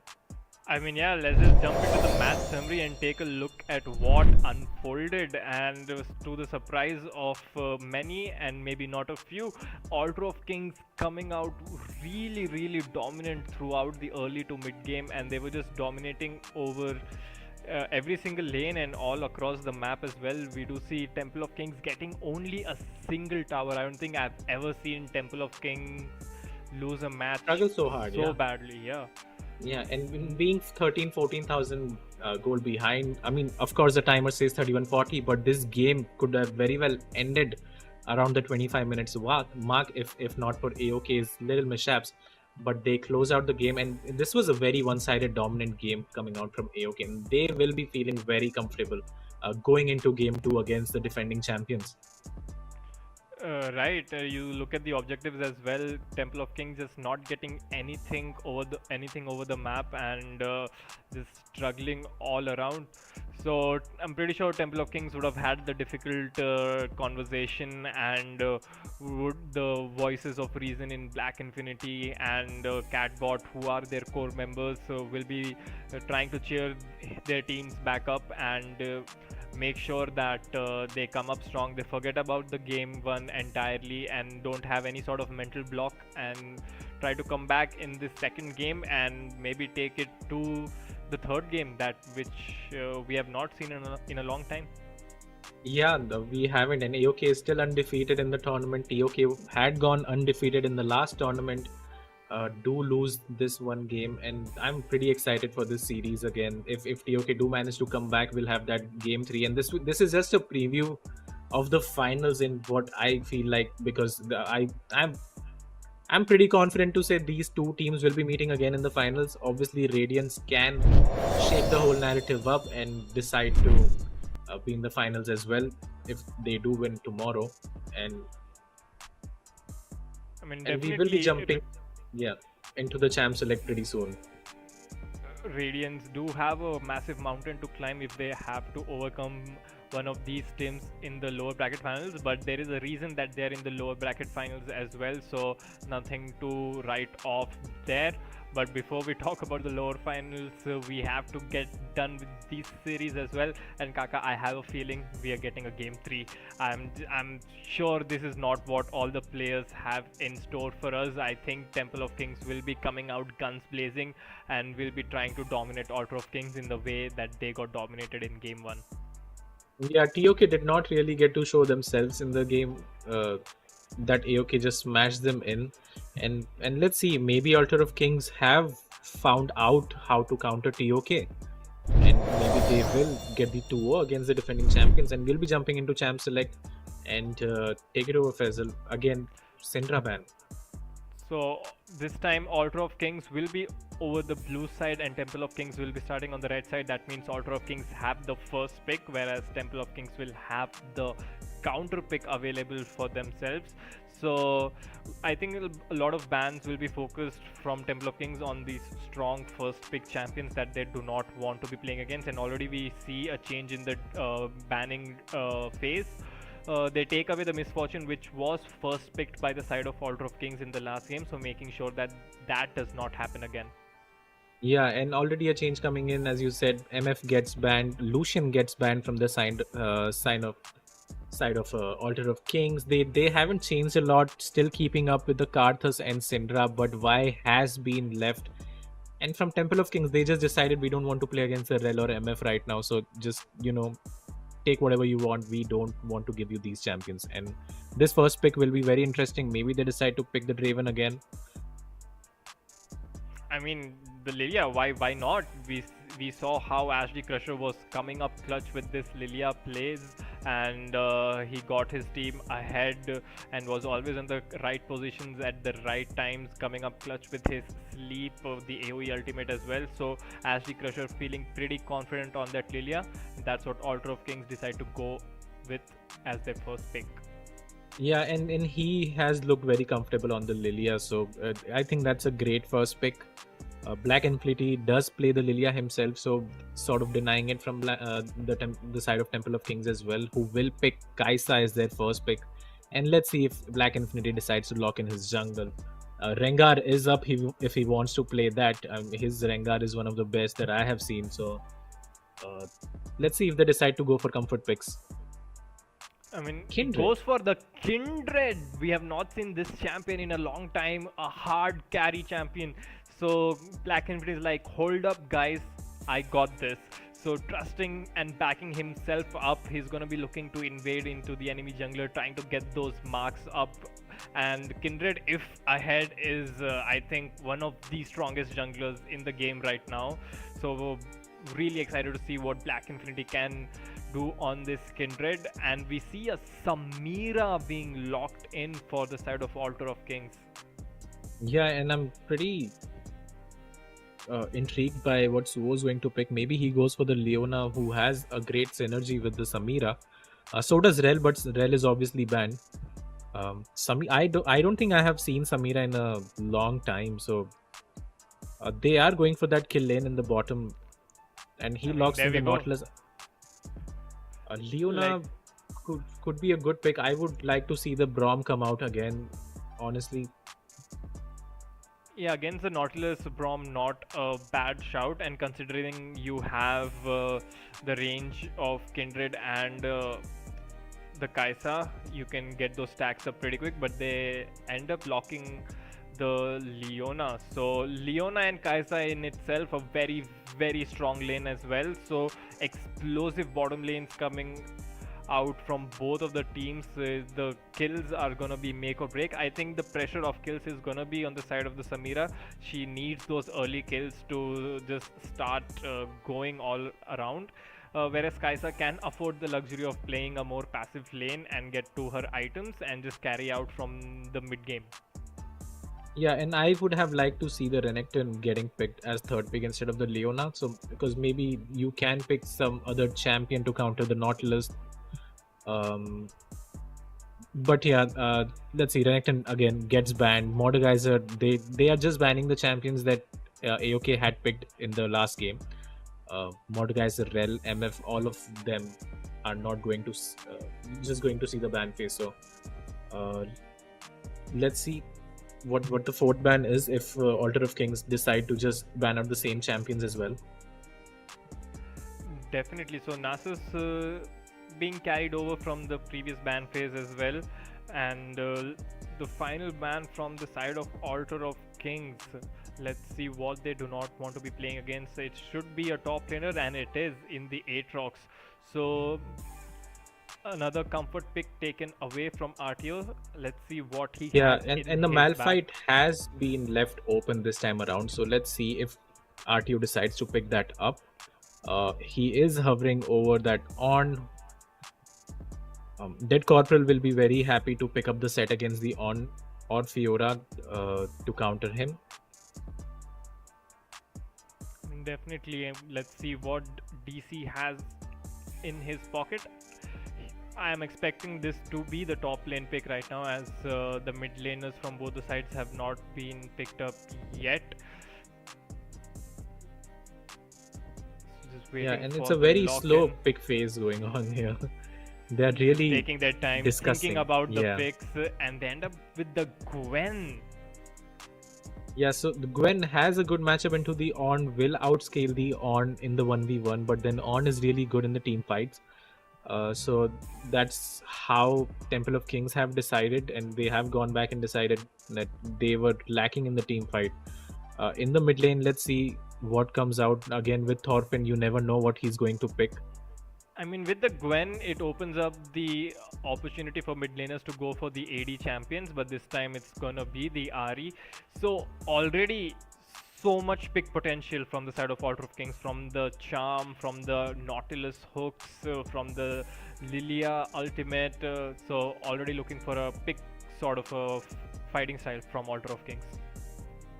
Yeah, but I am not a big fan of this Ahri pick so late in the draft, especially when you have already drafted so much AP in your team, namely Gwen and the Lilia. Silas will get logged in for Temple of Kings. A good game for Silas, has really good ultimates, but this will put a lot of pressure on T-Berry to get ahead and be relevant in this game, because if he falls behind, Temple of Kings can just stack MR, and I don't think Altar of Kings will have a lot of success coming into team fights. Definitely. So we have both the teams rounded off. The Gwen will be going up against the On in the top lane. Lilia versus the Kindred in the jungle. My eyes will be on that matchup. Let's see what this Kindred can do. In the mid lane, Katrina bot on one of his comfort picks, the Silas against this Ahri. And in the bottom lane, the explosive bottom lane with the Samira Nautilus coming up against the Kaisa and the Leona. Yeah, and draft-wise, I think it's looking better for Temple of Kings in this one. On does have the long engage that Kaisa can follow up. Obviously, they have a good mixture of damage in terms of magic damage and physical damage. But on the other side, Altar of Kings have, again, slightly blundered their draft by picking Biari, because that's putting a lot of pressure onto the bot lane to just get ahead. Because if they don't, it's going to be really hard. Definitely. 3 AP champions for the side of Altar of Kings. Do you think itemization can vary? Like we can see more being picked up by Black Infinity, maybe the Kaisa as well. 100%. And you know, more of Malmotiers or maybe Witsend, whatever he decides to pick. Yeah. I think they are going to build a lot of MR in this game. So yeah, Temple of Kings will be feeling comfortable after this draft, especially they have a lot of engage, a lot of beefy tanks, a lot of follow-up as well, and then again Kindred can turn around the fight with her ultimate. So on the opposite side, Altar of Kings are heavily a pick comp, and they will have to play behind the charm and the Nautilus hooks, so it will be a bit difficult going by the draft. Definitely, and I think the pressure to perform in the early game is again on Altar of Kings because of the comp that they have drafted. But again, if the early game goes well, we did see in the bottom lane last game around Misfortune got so far ahead, and guess what, if Samira gets that far ahead, it's even scarier. Like just the AoE damage that comes out from Samira with her ultimate is just she becomes unstoppable. And for to stop that, the only reliable CC that they have is on the Leona, so which I feel will deter Kratos from, you know, using her abilities freely, because he always has to keep the stun ready to stop this Samira. Yeah, so even the Kindred has a good denial in her ultimate as well against the Samira. But let's see, because Shuvo and T-Berry performed really well in the last game, so they will be feeling very comfortable. And if they get ahead, I think T-Berry is very confident then he can carry the game on his own. And actually, you can say that for any member currently on the side of AOK. So let's see if they can get one more victory and just, you know, stamp their place in the grand finals tomorrow. On the Sunday. All to play for. So Altar of Kings having this opportunity to truly cement their place into the League of Legends South Asia scene, like get over this one team that always used to give them trouble, and they already have one foot in the grand finals, and they'll be full of confidence. And why should they not be after the last game that they played? Absolute domination coming out, and really backing Altar of Kings to make sure they play a clean game and just come out guns blazing, and backing Temple of Kings to show their class and show why they were the best team in South Asian region for such a long time. And let's see if they can come back and push this series to game 3. Yeah, and the viewers have decided, actually, the poll which said if you think that AOK will take a clean 2-0, 51% of the people think that they will take the 2-0 against TOK, so which is pretty surprising, because coming into the series, TOK were firm favorites, and I think it looks like the tides have shifted now. Yeah, a quick 180 by the viewers right there in terms of the poll. But again, yeah, just showing that AOK had, I think I would have swapped as well. So enough about that. Let's jump right into the game. We have surprisingly, for the first time, standard defense from both the teams. They will be defending their jungle entrances, making sure that no wards are being placed deep into their territory. And just look at that. All 10 members are standing in a straight line. Yeah, they're very standard start, nothing fancy going on here. And I don't think either of the teams are willing to take the risk right now with how this series has gone so far. Both the junglers will be starting on the same side, though Lilia is looking to start her blue, or at least she is on top side of the map.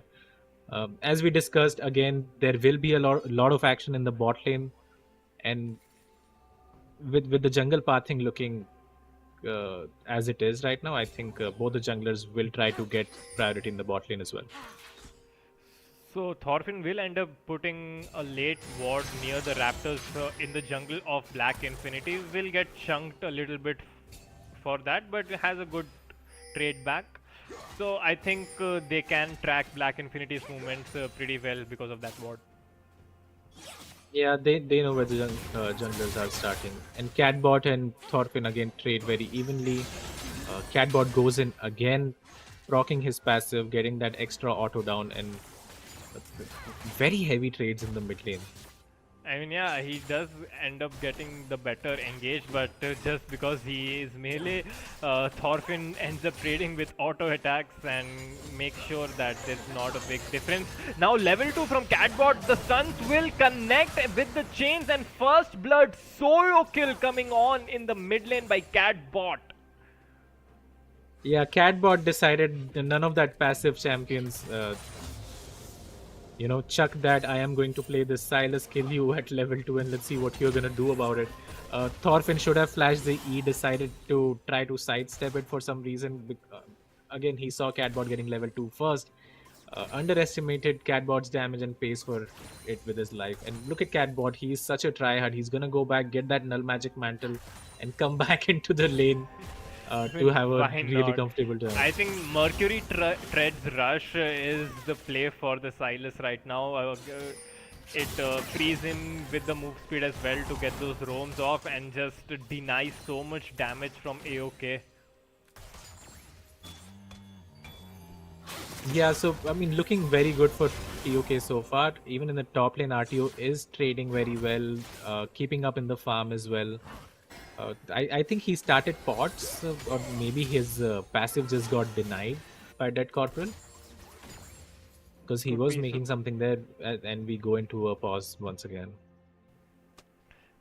Yeah, so that was a rather quick pause. So Suvo placing himself menacingly, looking for an opening, but Kratos says that I will be the one to engage.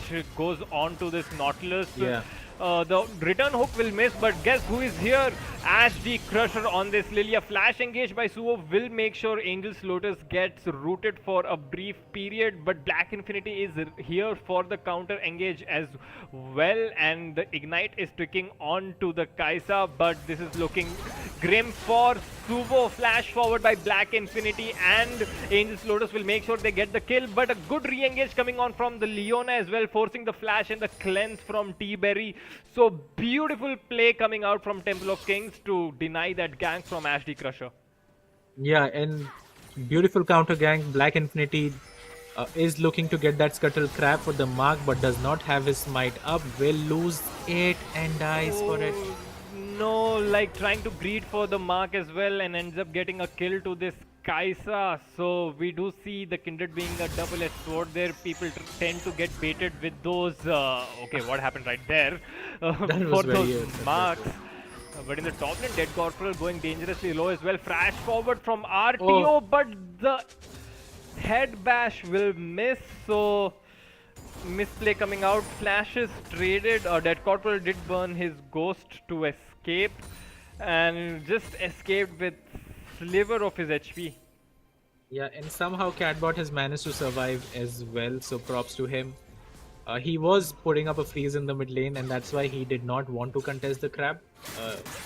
And very in the top lane, RTO very close to killing Dead Corporal 1v1. Ended up hitting his E onto the Q that he had let out earlier, and if not for that, I think he would have traded at least 1-for-1 in the top lane. So looking really good for RTO so far, and TOK Definitely. in So general. now we have a Kindred in the game, so we would be looking to track his stacks periodically. So stack 4 is the sweet spot, after which Kindred gets the range, and after that it's just bonus, the cherry on top. Black Infinity doing pretty well right now. Already has 1 stack, I believe, because of the assist on the bottom side. So Yeah, 5 and minutes he into the is game. pathing bot side as well, because a lot of summoner spells were burned in the last exchange, and so it would be very wise for him to keep going down in the bot lane, play with Kratos, and just keep farming those stacks onto Clickbait and T-Berry. So the Kaisa does have the double buffs, so this is not a good time for Suvo to look for any sort of engages there. So playing passively, up ahead a massive item in the pickaxe as well, just the Doran's blade available for the Samira, and as a Samira you just feel really bad to go behind in lane. Like, the lane is where you want to shine as the Samira, try to get those kills up. And because of this bot advantage, we see a free dragon being picked up from the side of Temple of Kings, but not as free, because Order of Kings do reply with 3 grubs. Yeah, and not without a reply. They just exchange grubs for the dragon. Catbot is still level 5 and Thorfinn is 6, so that exchange can be pretty costly for Catbot. Lost a lot of minions actually. Yeah, Catbot might turn 6 with that single melee minion. Actually does not, so cannot try to re-engage all that soon. Looking at and the Thorfinn lane did state, burn his ultimate in the mid lane now, so he is susceptible to a gank. Does not have the flash as well. If they are keeping on the timer, Thorfinn will have to play a bit carefully till his ultimate comes up again. yeah, Ajay Kashyap making sure he is hugging this bot side, so protecting his bot lane from the engage of this Leona as well. Now RTO continuously bullying out this Gwen, trying to get those trades, but he's the one pushing the lanes in, but somehow he's the one who is behind in farm right now. Now T-Berry and Suo looking to aggressively push this wave, maybe looking for a recall. No, actually they see the mark that is up on the bottom side crab, and they just want to deny that from Black Infinity again. Black Infinity nowhere near, so that crab should go uncontested. Yeah, and I think Black Infinity has been really unlucky with these marks. Props to AOK as well. Whenever they spot a mark, all of them are just there to contest it and secure, to deny it from the Kindred. In the mid lane, Mercury Treads has been picked up by Catbot, so he's gonna be. Oh, the chains will connect, and the Ari ult stolen will make sure he closes out a lot of damage. Now the E cooldown should be back up shortly, but good trade forcing the Ari back out, and will be forced to use this teleport to come back into lane, but actually decides to stay and will wait for the push from Catbot to arrive at his turret, and will look to farm under turret. Yeah, I mean, he has the TP, but as the Crusher is lingering around the mid lanes to protect him from the dive. Ooh, now Kratos finds himself in the middle brush without vision. Now Suvo going dangerously low, but ends up surviving. Now Thorfinn is here with the teleport, but he was not full HP, so that is not going to do anything. And we did see Clickbait actually falling prey to the ignite, and that means another mark for Black Infinity and a neat kill being picked up by Temple of Kings. Yeah, I mean, good engage there. Again, they burn the flash and cleanse from the Samira. Clickbait had to use his flash as well, still ends up dying. And if you look on the right side, TOK did not really use a lot to get that kill. Only the ignite used. TP burn by Ari as well. If you remember, he was looking to go back, but then decided not to. Instead TPs with half HP and ends up losing a lot. Oh, Catbot in the has mid been lane, caught though. Catbot getting caught because of the Nautilus hook, but Black Infinity is here to provide that protection, and Catbot will be forced to use his flash and go back to safety. Yeah, good pathing by Black Infinity was there just in case they decided to dive the turret with his ultimate. they choose not to, and Catbot is still very comfortable, finds himself 10 CS behind but has the solo kill to his name. Fight breaking out in the bot lane again. Oh, the Leona ultimate will connect onto Suvo yet again, followed up with the root and the flash with the stun. Another easy pick being taken from the side of Temple of Kings onto Suvo, who finds himself 0-3 already at 10 minutes, so not having a good time. But Catbot, the chains do miss this time. The charm connects. Nothing coming out of that, but here we're looking at a dive at the bottom lane. Leona goes in, locks down the Lilia. The kill is confirmed. The Kindred ultimate will make sure T-Berry does not get any more than he deserves right there. And just a beautiful dive coming out from the side of Order of Kings, but looks like this fight is not over. Thorfinn is right here, but he just is not able to finish off the Leona, as Akshaj is right there to get a kill back from the team of Altar of Kings. But Dead Corporal meanwhile did teleport and ended up getting 2 kills for himself. So a lot of messy fights. I think at the end of all of that, it was 3 kills for Temple of Kings and 2 kills for Altar of Kings. Yeah, and if there's anything that we noticed from the last tournament, it was a synergy between Kratos and Black Infinity, which was again has been prevalent in this game at least.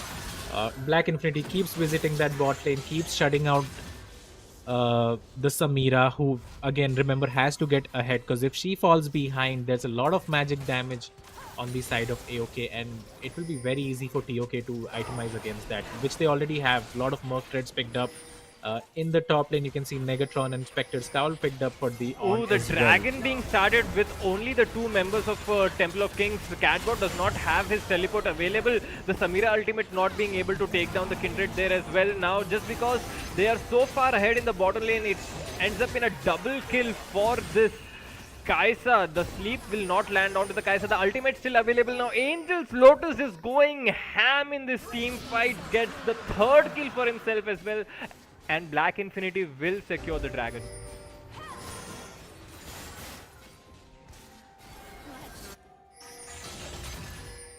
Yeah, and again, Kratos with beautiful Leona ult onto T-Berry, who keeps getting caught by this Leona. And this is the opposite of first game. 0-2 and 0-4 in the bot lane. Heavy focus by Black Infinity as well. And TOK is looking strong, and they are coming back into the series now, right? 3000 gold ahead, 200 gold shutdown on the Kindred. And if we can just check how many marks she has, because she 9 KP, she must have at least 4 marks already, right? Definitely, and looking at the kill participation as well, is just Black Infinity and Kratos as well as the Kaisa all on 9 KP, and most of the action being fought out in the bottom side. Now we do see the mark being put on the Nautilus again. I mean, why not? You're already 0-4, so they fancy their chances to catch him out yet again. Yeah, and just a lot of priority coming out in the bot lane. Grubs has been started again by Lilia. Heavy trading going on for the Silas as well. So Grubs, as you mentioned, were secured. So I think that's gonna be 5, all 6 Grubs for the side of Altar of Kings. Engage will come on near the Grubs. Dead Corporal going dangerously low, looking to do as much damage as he can, but the Kindred ultimate lands. Respite is there to make sure that he stays alive and just goes onto a killing spree. But we have action in the bot lane as well. Angel's Lotus going dangerously low, and the Samira ends up getting the shutdown over him. So both the ADCs falling, supportal combat going on, but not a lot should be coming out from that. But really well played by AOK in the bottom lane. They were like 0-7 collectively, and they ended up getting the shutdown on the Kaiser, so they will be happy with that. Yeah, they do have some fight left in them still in the bottom lane. Talking about the fight that went near the Grubs, 5 Grubs picked up by the side of AOK, but they do lose 3 members for that, so that's a very costly price to pay. And RTO will be looking to take this top turret already. Yeah, definitely. And look at Black Infinity, 7-2-4 already at 15 minutes. We were talking about this in the draft. Like when you pick Kindred, you're looking to carry the game on your back, and Black Infinity has set himself up to do just that at a very good spot in game right now. Yeah, and you see the effect Kratos has in the game when he is put on those engaged champions, the playmaking champions. So we have some technical difficulties. We will be jumping right back into the game as soon as that is figured out. But already a very clean game coming out by Temple of Kings, and no more shades of the first game that we saw. Yeah, and this is what we expected from the series as well. TOK being heavy favorites, and having so many playmakers in the team obviously helps. Akshaj getting the first blood at level 2. Thorfinn just underestimating what the Silas can do. We will jump back into the game and directly into a team fight as well. So yeah, I think that fight was for the red buff, and Temple of Kings do end up securing that one for themselves as well. So and T-Buddy died as well in the last exchange. Both the ADCs are still down. I don't know if that was from the previous side or that happened again. So again, a fight in the bottom lane for the red buff. Both the ADCs were down. Unfortunately, we did miss that. So 15 minutes into the game, 15 kills in favor of Temple of Kings to the 5 of Altar of Kings. 4,000 gold lead, pretty handy. 2 dragons up. But 5 grubs are in possession of Altar of Kings, and they have started this Rift Herald as well, but I'm pretty sure Temple of Kings will not be looking to give that one away for free, and they see this Kindred with the Kraken Slayer come up, and they just decide to back off.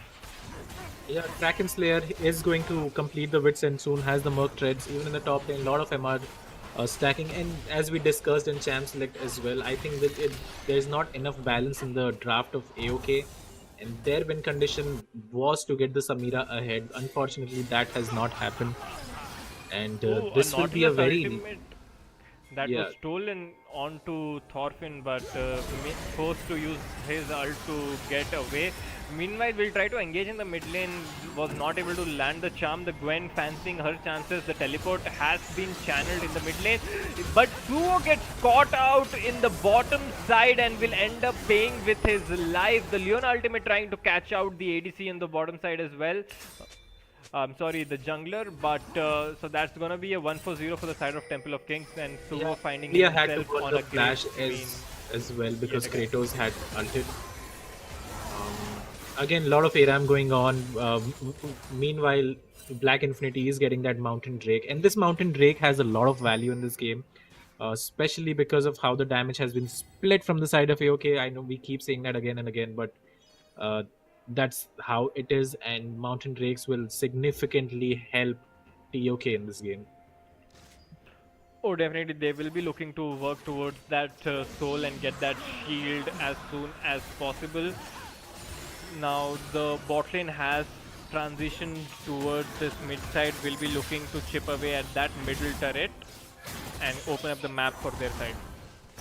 And look at this. The On does not take damage against a 2-item Gwen already. I mean, yeah, the Kenny Krukin as well as the Mercury Treads, he is stacking that MR. MR is the name of the game for this On, and I don't think he's going to die all that soon. Yeah, and even Black Infinity has picked up the Wits, and now Merc Treads as well. Maybe is looking to make Hex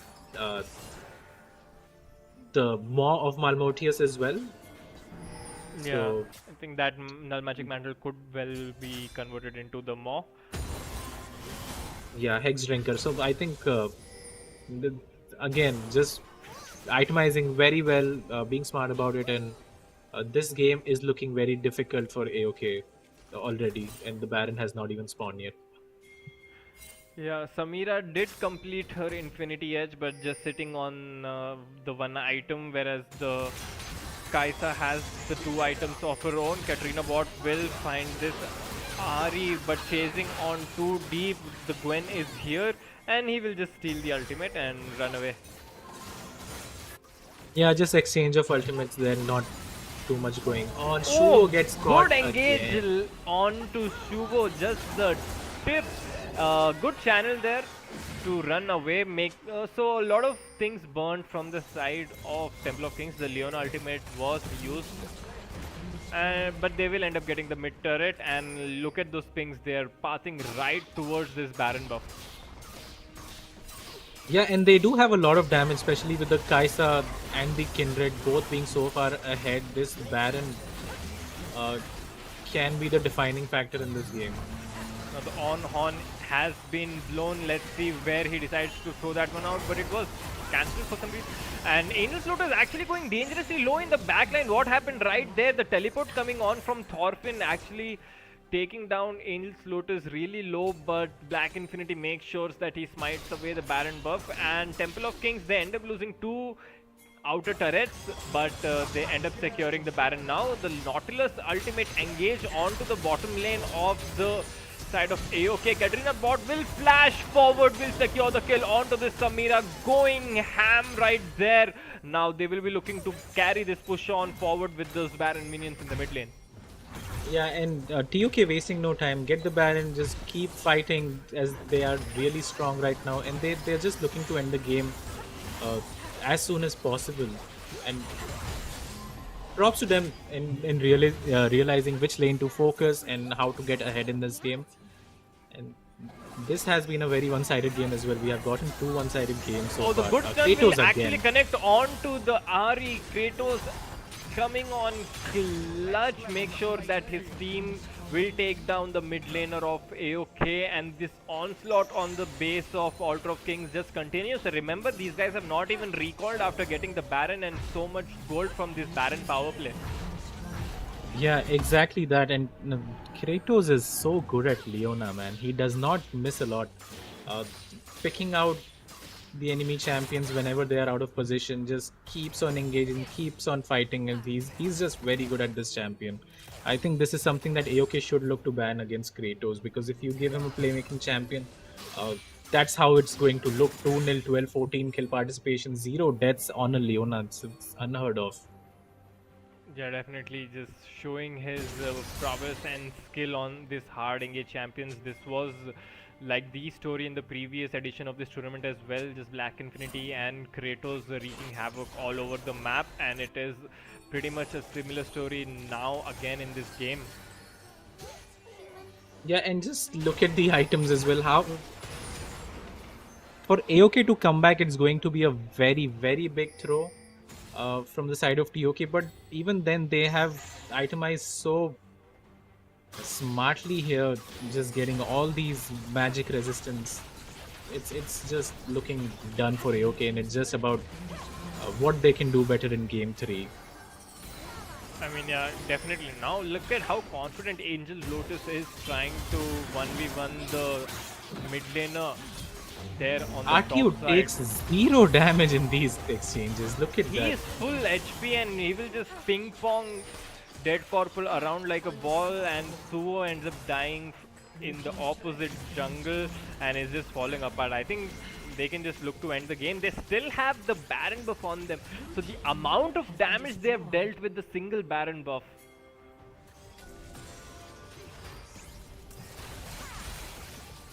Looking to do damage on this mid lane turret as well. They open up the mid lane. There will be looking to get this inhibitor down.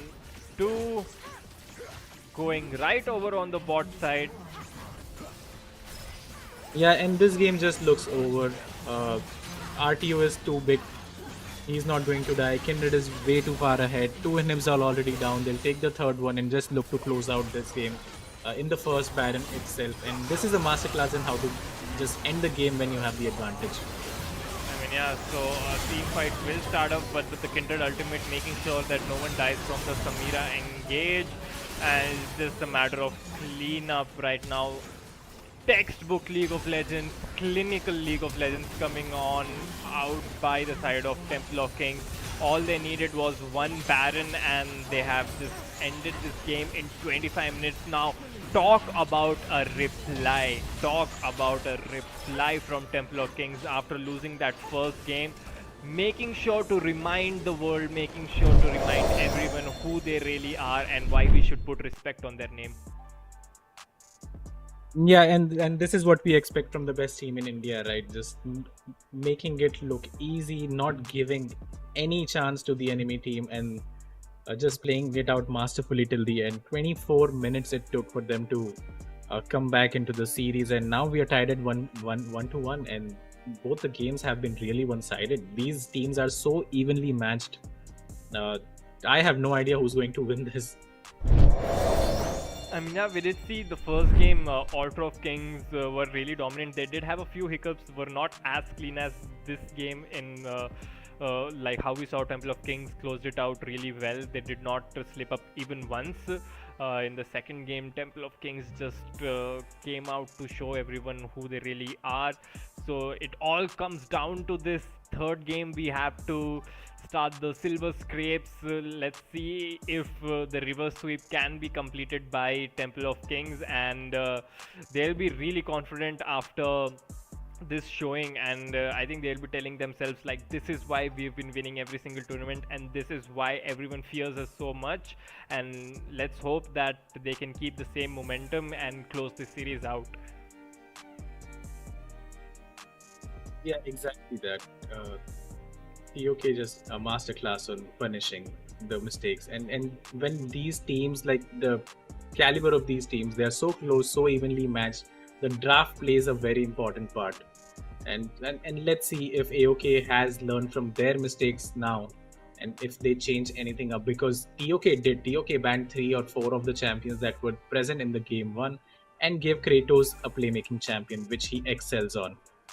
Along with Black Infinity, these two just keep wreaking havoc whenever they want and wherever they want. So AOK have to go back to the drawing board and decide how they are going to approach this draft coming up in the game 3. I mean, yeah, Black Infinity was not happy that he lost a game on his Viego. He does not have to stay on the losing side when he's on his comfort picks, so it just picks this Kindred and just annihilates the entire game. So that was the second game of this upper bracket final. We will be back after a short break to see which team will secure their place in the grand finals. Can't be stopped, it's unheard of from the dirt. Sweat got my feet muddy. Spend my Wednesday night searching on my word. Path took plenty turns and broke my confidence in cursive. When submerged, I found resolve on my purpose and tell you about it back on surface. I survived.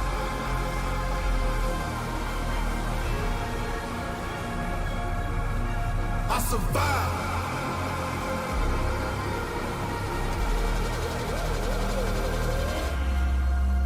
Ever been lost in the woods praying that it don't get dark? Ooh. Ever been in a situation couldn't win but you still had heart? Yeah, if you anything like me, evolve from chum to shark, the hunger starts to grow apart you didn't know you had. It's like that, flip the switch, turn it up, and I'm giving it gas. I lock it in on free, adrenaline double my percent. Made a home in the unknown, I swear I never fear again. I got ice in my blood, big enough to down this shit. I don't care how bad it get, I got 10 toes down, don't forget, I survived.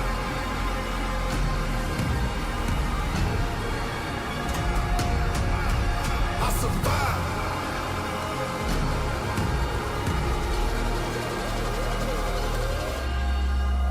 When you on the brink and you in too deep, when you feeling weak, when it's hard to breathe, you gon' take a knee? Never. You gon' keep it G forever. Stand up and face whatever. I'm built unique, I'm better than the hard times I seen. Crime scene, obscene, face the ugly, cover up like Maybelline. Had uncertainty and urgency, cut from me like surgery. Formed again more sturdily, personally. I don't see nobody stopping me. I don't see nobody topping me. I don't see nobody honestly. I run you over if that's what it's gotta be. And it's gotta be what I look like, having fear still haunt me. What I look like, having regret haunt me. Pay that price, I don't care what it costs me. All my life, big me against the army. I'ma push the red button on them like Atari. I'm big dog with a human like a Maltese. See more fall off the 03 tall tees. Not sorry for the way I am. Learn to ball them up with no one holding your hand. Never back down, never hide in the sand. If you ain't hear the message, let me say it again. Yo, let me say it again. I survived.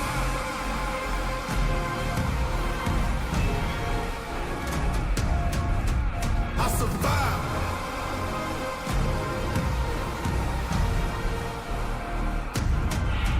I survived.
Yeah, I was undercover, wrote me off like the others, but I had secrets inside.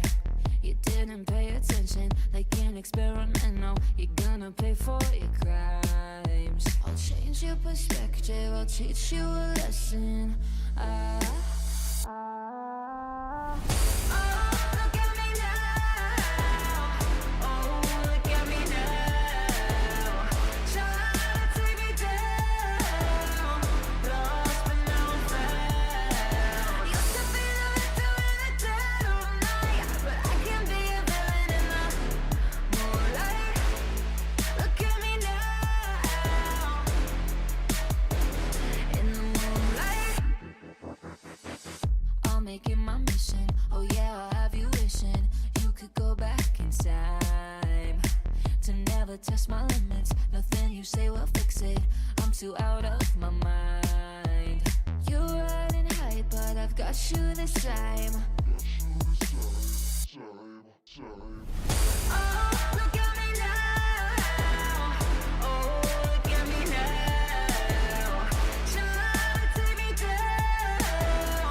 Lost but now I'm found. Used to be the victim in the dead of night, but I can be a villain in the moonlight. Look at me now. In the moonlight, got you this time, got you this time. You can't hide. Pay for your crimes, baby, that's right. Got you this time, you can't hide. Pay for your crimes, baby, that's right. Oh, look at me now. Oh, look at me now. Try to take me down. Lost but now I'm found. Used to be the victim in the dead of night, but I can be a villain in the moonlight. Look at me now. In the moonlight.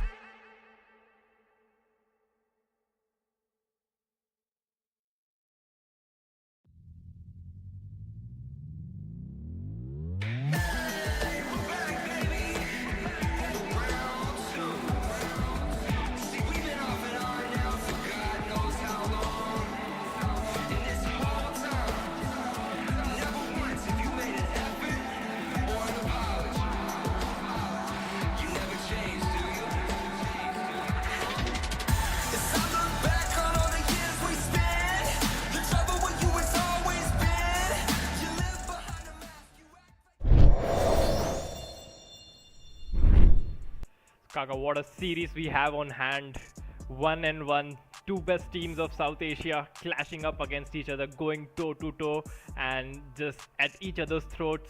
We saw Altar of Kings taking away game 1 in a pretty convincing manner, and in game 2 we have Temple of Kings having clean gameplay, just finishing it off in like 25 minutes.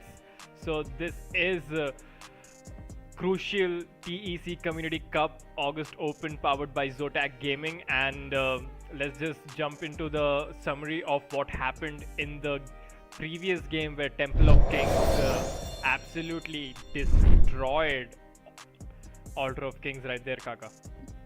Yeah, and just look at the gold graph, the KDA, 20 kills to 5, almost 20,000 gold ahead, like that's 16k, 4 dragons to 0, 11 turrets to 2. I mean, this was just a whitewash if we have seen one, and in both the games actually, they have been very dominant games, so obviously the early game coming out has been very important in either game, and let's see now what adaptations have AOK made coming up against TOK, because as we discussed in length about draft in the last one, I thought the draft was a bit iffy for the side of AOK, and it turned out to be, and which is going to be very important, and TOK just displayed a masterclass in finishing the game off when they have such a big lead. Yeah, definitely. We did see they required only one Baron buff to completely close out the game. They took, I think, 5 turrets, 3 inhibitors, and the Nexus with a single Baron push. So, pressuring all 3 lanes at once shows the class and quality of players that Temple of Kings possess. As you touched on, early game matters a lot. So we did see Altar of Kings take away game 1 and they had the early game advantage, and in the second game we did see Temple of Kings with the early game advantage, and who other than this player right here, Angel's Lotus, coming up clutch in the bot lane. Did not have the best of games on the Draven in the first game, but putting up a huge MVP performance to make sure his team is the one that wins out the second game. Yeah, and he was very well set up by both his bodyguards, that was Kratos and Black Infinity, just coming bot again and again. Kratos setting up masterfully with his ultimates, with his E. So I think Kratos could be an MVP shout as well for the last game, and it's just how it is. Both the games, there has been a lot of onus on the supports to make the plays, and Black Infinity and Kratos just running havoc around the rift, and Angel's Lotus benefiting off that. I mean, yeah, I think there was a good shout for Black Infinity for MVP as well. He just made sure he was at the correct position at the correct times and got the early game advantage in every lane that he went to. So I think we'll have a mini vote in the chat as well. So in the chat, let us know who do you think would have been a better pick if you're not agreeing with Angel's Lotus. But I think every single player on the side of Temple of Kings just did so good. Every single one of them did what they were supposed to do, and that is why we had such a clean game in 25 minutes. Yeah, and yeah, I mean, arguable that any of these 5 guys could be the MVP. For me, at least, it has to be either Kratos or Black Infinity, because they just played so well. Black Infinity securing the objectives very early on in the game. They had the Mountain Soul at about 23-24 minutes, along with the Baron buff as well, putting the pressure down in the bot lane along with Kratos. So I think either of those two could be a great shout for MVP as well. But it does go to Angel's Lotus because he has a very good KDA coming on in game 2. I mean, yeah, but at the end of the day, it's a team game. MVPs do not matter. All that matters is you win your team the game, and all 5 members from the side of Temple of Kings made sure that they were doing their jobs and made sure that, you know, Temple of Kings had a clean game coming out. So yeah, how coming are you into game 3, yeah, I think we are just going. You were just going to say that as well, like what changes for these teams coming into game 3, because both the games have been so one-sided, and I think it has to start with draft again. Same sides, red side by Temple of Kings, again Altar of Kings will be on the blue side, and let's see if anything changes in the pick and ban phase. So Syndra ban stays for the side of Altar Kings. They just hate that champion, I believe. So for the side of side selection, it's again Altar of Kings on the blue side and Temple of Kings will be on the red side. Standard bans, we saw the Syndra and Xinzhao ban being constant for both the games before this. Let's see if Altar of Kings had a discussion internally and they want to change and switch things up, because after the end of the second game, they were the ones who had to, you know, have the difficult conversations and try to cheer themselves up, forget about the second game. And Temple of Kings, they will have the momentum on their sides, and we do see 2 ADC bans in the Lucian and the Misfortune. Yeah, and Lucian ban is very interesting to me. Can go mid in the mid lane, can go in the bot lane as well. Angel's Lotus is pretty comfortable on that champ, but I don't think it should be a ban worthy champion personally. From the side of Temple of Kings, they have had enough of Rel and MF in the first game, and I don't think they are going to unban these champions ever again against the side of AOK, who will ban the Karthus once again.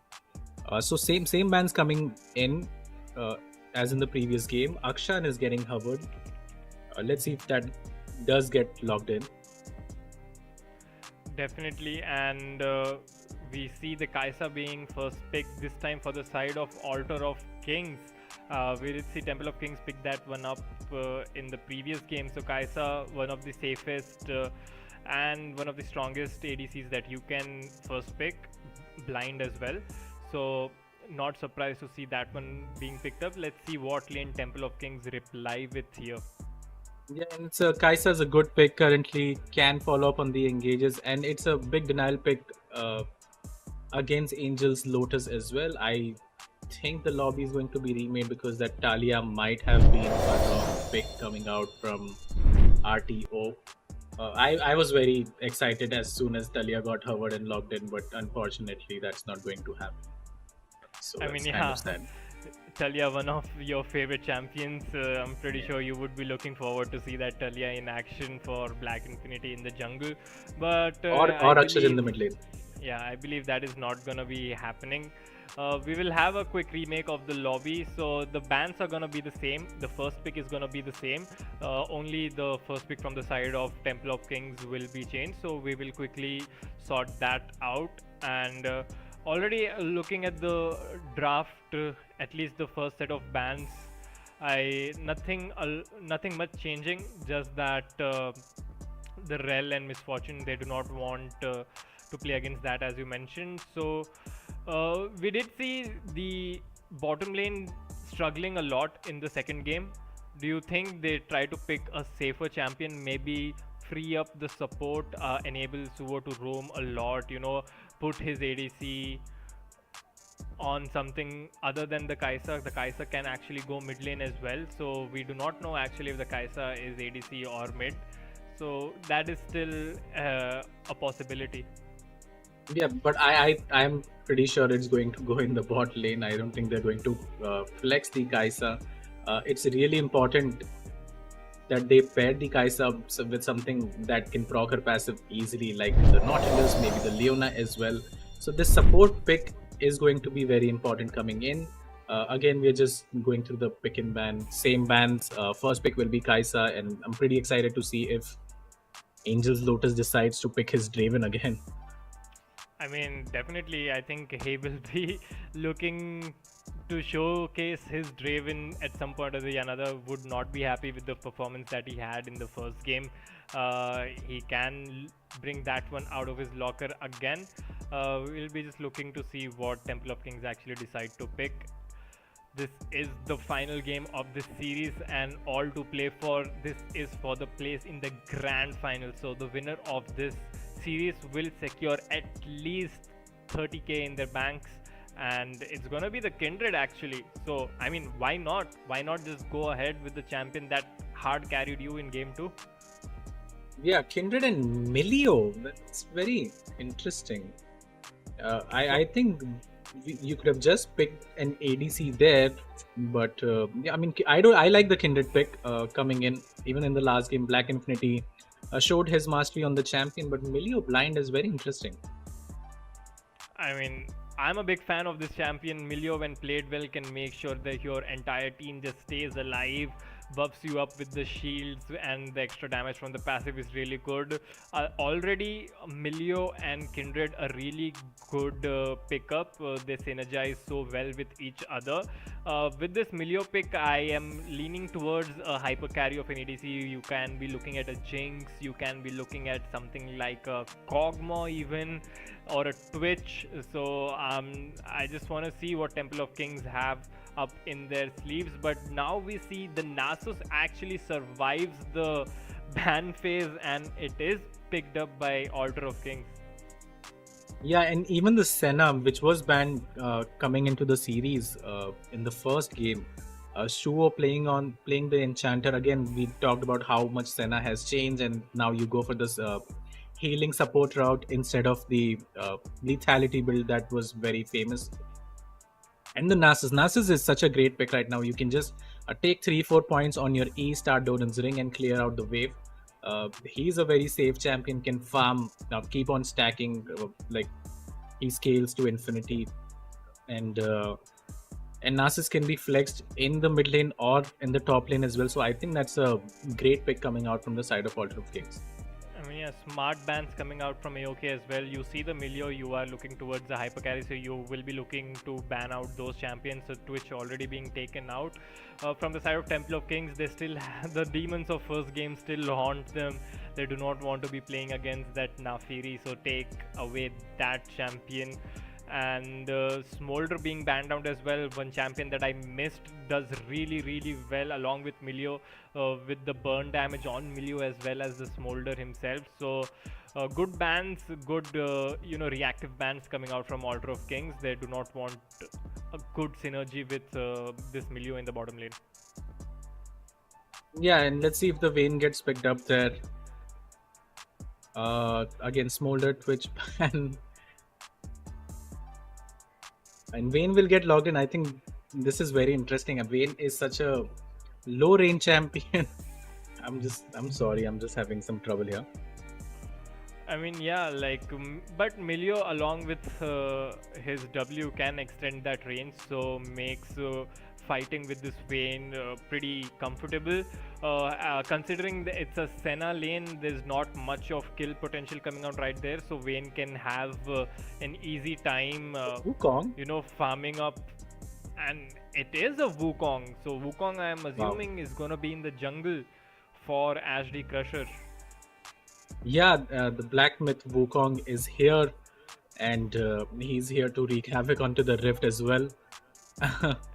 And Akshan, let's see if that Orianna gets picked. That's a very solid team fighting comp coming out of Altar of Kings. I mean, already Katarina has been logged in. Oh my god, okay, let's go.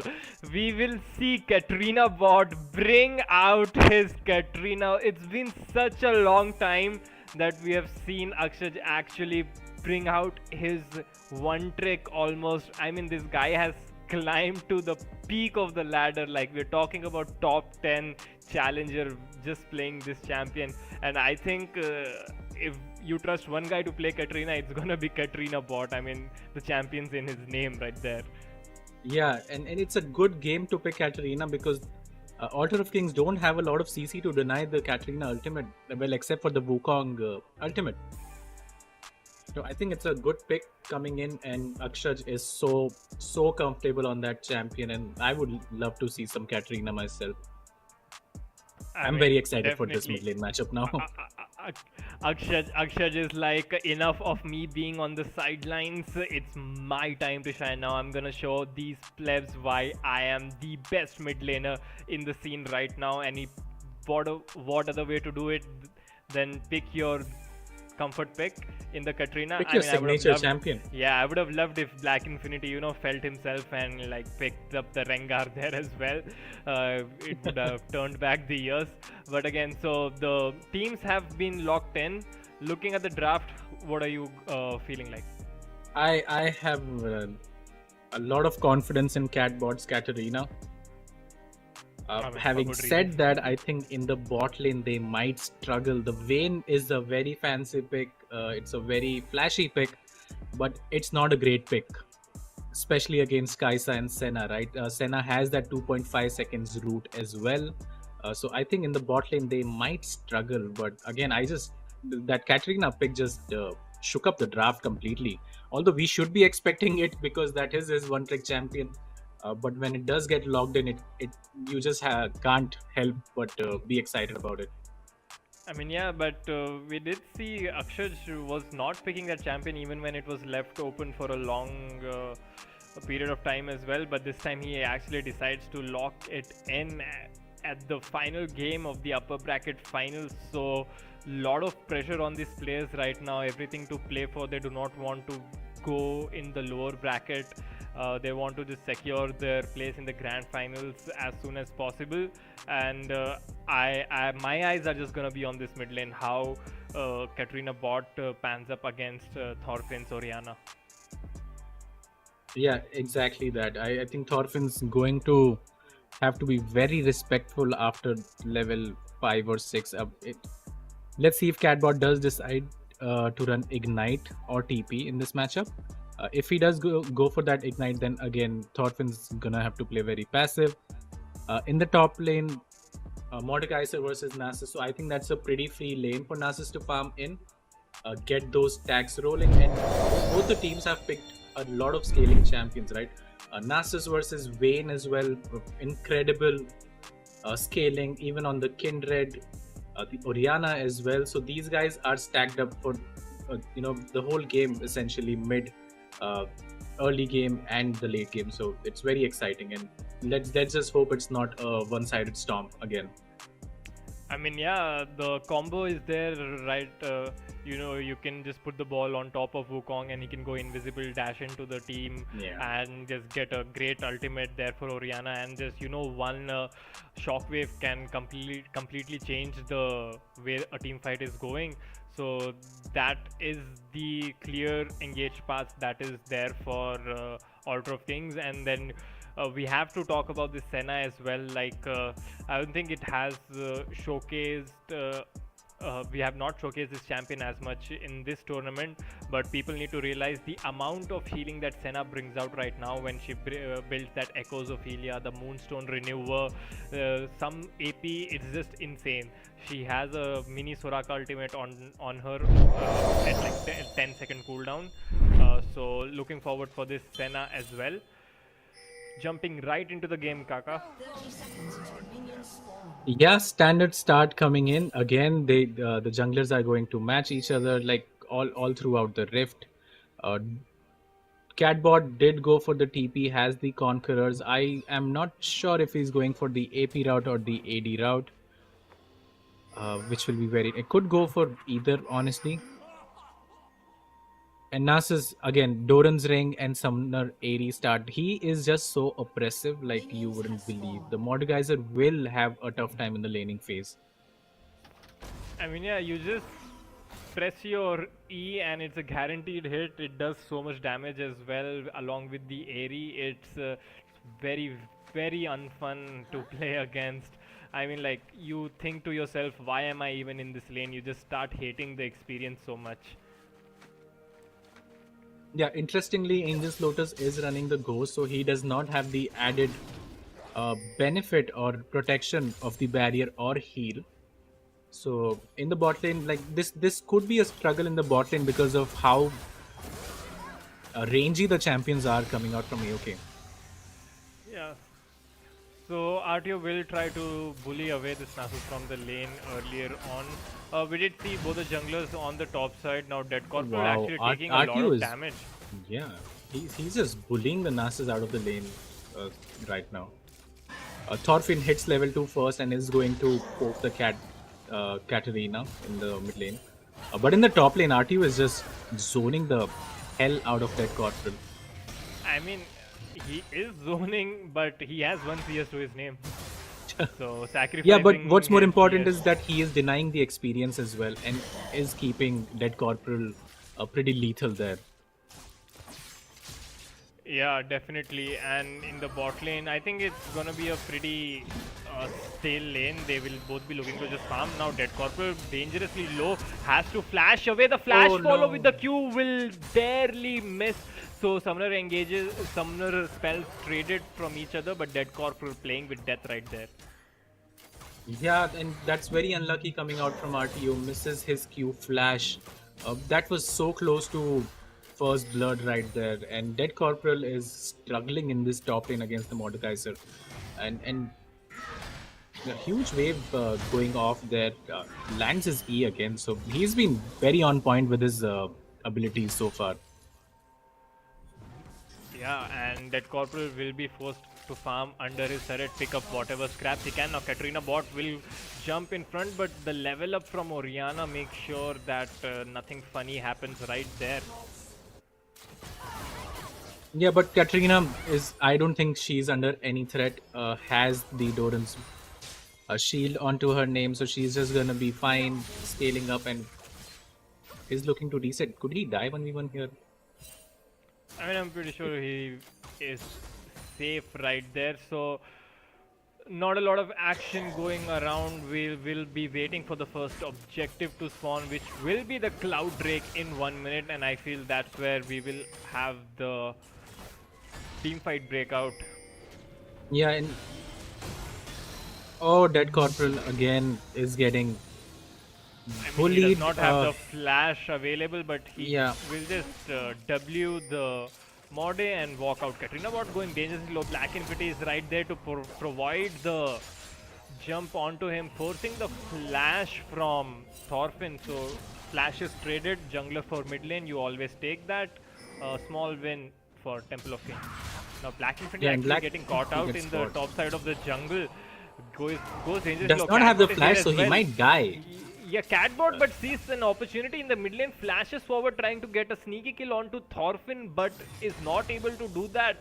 So they end up losing Black Infinity in the top side of the jungle. First blood coming on. Catbot's flash in the mid lane as well. Pretty greedy coming out from Black Infinity. You don't see it very often. Catbot again just being very irritating towards the Orianna. Yeah. In the top lane, actually, Dead Corporal took a lot of time to go back, and his wave is so bad in the top lane right now because he can't even break the freeze. And RTO has gained some XP advantage because of that. Yeah, will be sitting on this Ruby Crystal, the ward put in time. He might So just die this is a here. flashless Nasus right there. The Wither will buy himself some time, but I think he is pretty safe. Survives with the potion. The Wither just an insane ability. I'm like, why is that in the game? Yeah, that slow is like forever. But he does lose half of his HP bar. And Mordekaiser again has been so dominant in the top lane, so he might look to solo kill the Nasus. Nasus is missing out on a lot of experience, although RTO has not been on point with his farming so Oh, far. the shockwave! Forcing the Milio to flash away, so ultimate traded for the summoner spell onto Kratos. Now, another thing we have to talk about is Kratos is on an enchanter, so not on his signature engage champions. So let's see how this will play out for him. Yeah, and I think you need an enchanter with Vayne, because if you go for Yeah, definitely. an engage support, like it's really hard for her to survive the team fight. So that's a good call, but we don't really see Kratos on enchanters, right? So new look coming in for him. Catbot takes out just half his HP bar. Yeah, the trading right there casually just takes down half HP bar of Thorfinn right there. Now, so laning phase going pretty standard all around, but I think Dead Corporal will not be that happy with himself because he is getting zoned away quite a bit. Yeah, but he's keeping up in CS, right? And Yes, even yeah. in the bottom lane, 12 CS advantage for T-Berry and the Senna. They have been playing very well, shoving the Vayne in, poking her whenever she tumbles in, as we just saw. And again, very close game so far in the early game, except for the first blood that the Wukong got. And both the teams are playing very safe. Indeed. The mark will come down in the bot lane, so maybe Black Infinity could look to take the mark and start the dragon itself. So 8 minutes into the game, still the first blood on the side of Altar of Kings. Now the engaged by Catbot, the ultimate will connect but not able to take down Thorfinn right there. Yeah, and this is the matchup, like Katrina can be very irritating. Just keep spamming your Q, E, ult on cooldown. Just keep Orianna so low all throughout the laning phase that she does not get priority. And all of that leads up to Catbot getting an advantage in the CS department, in the XP department. So it's just a very strong matchup and a very favorable matchup for the Katarina. Yeah, and she has the blasting wand, so she is going for the AP route there.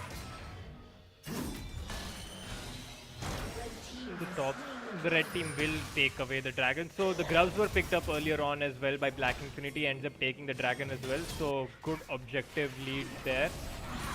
Yeah, and they are going to invade the enemy Raptors, denying that from Ash D Crusher. Let's see if a team fight breaks down there, because Wukong is well, really good in disrupting team fights. Oh, uses his flash and just out of range for his E, and a big miss there. Red Corporal still being pushed under his turret, but doing really well to keep up with farm. Actually ahead in farm after this wave hits. So RTO doing his due diligence, making sure that Nasus does not get a free lane, but Nasus still keeping up with the farm. Yeah, and Nasus has 51 stacks to his name, will be 54 now, and that's how the early game goes for Nasus anyway. Especially when you put points on your So the team, root will you just actually want connect to- in the bot side, forcing the ultimate out from the Milio, good. and uses the summoner spell heal as well. The Black Infinity is there to provide some sort of safety, but we see Ashley Crusher on the Wukong here as well. So wave will now crash. Now I think this is pretty much expected with these supports. We can see engages, but it's just so hard to kill the carries when you have the Senna, when you have the Milio. Yeah, exactly. Like you can just keep healing the marksman forever. Essentially, just keep healing the carry. Not a really threatening laning phase for either of those champions. But again, T-Berry doing very well in the farm department, is getting the plates as well. Has the support of SD Crusher just by the side in case Black Infinity or TUK decide to fight in the bottom lane. Thorfinn finds himself in the wrong side of the map, forced to flash away. Katrina ultimate will land, and Catbot brings himself onto the board with his first assist and the kill going to Black Infinity. Kill and the mark going on to him as well, and one more mark has spawned in the top side of the map. So Black Infinity will get those 4 marks pretty early on in the game at around 11-12 minutes mark, so that's pretty good for the Kindred. Yeah, definitely a big power spike, definitely. And the grubs are up as well, but Catbot is recalling, and Nasus has just teleported back into the lane. The mid laner and the jungler have positioned themselves up near those grubs. Black Infinity actually, okay, he ends up just hopping away. I thought he started the grubs right there. Smart to wait for his mid laner before going near that camp. Yeah, and first items have started to come in. Katarina has the Nashor's Tooth, the Kaisa has the Static Shift. So both these champions are looking really strong in their respective lanes. And as we say, that grubs have been started by the Wukong, and he's just going to pick one and deny the 6th grub power spike from TOK. And let's see if Infinity decides to pick the other 2. So the Milio is just buffing this Vayne as much as he can. Katrina bot trying to engage onto Thorfinn and gets a solo kill for himself in that mid lane. And look at the heal that just came out from Senna. I mean, the summoner spell was used as well, but T-Berry feeling confident ults into the Milio and Vayne, but the power of Milio being shown right there, uses his ultimate and the shield, and Vayne does not go down. Yeah, a very close fight going on in the bot lane, but in the mid lane, Katarina bot gets the kill onto the Orianna, and now that Katarina is going to be so oppressive that Orianna is going to struggle to lane against her. Has the Nashor's Tooth, as we spoke about earlier, takes 3 plates after the solo kill, and this is just disastrous for the side of AOK. I mean, there's a reason this guy has Katrina in his name, and he is showing us why he is the best Katrina on the server pretty much. Now Nasus using up his ultimate, and RTO will reply with the ultimate of his own, but you can't run away from him that much in the death realm, and the bonks will start to come in. It's such a close fight on the top side, both the laners going dangerously low, but Black Infinity is right here to pick up a kill for himself. And a mark for himself again, so he is getting those marks stacked up very fast. A very close fight in the top lane, both the top laners using their flash. In the bot lane though, a great trade coming out from Angel Angels. Float is just pressed right click onto Kaisa, and I think he just left his mouse, and he ended up winning that trade so much just because of this Milio healing and shielding. He just feels so confident with this Milio at his side.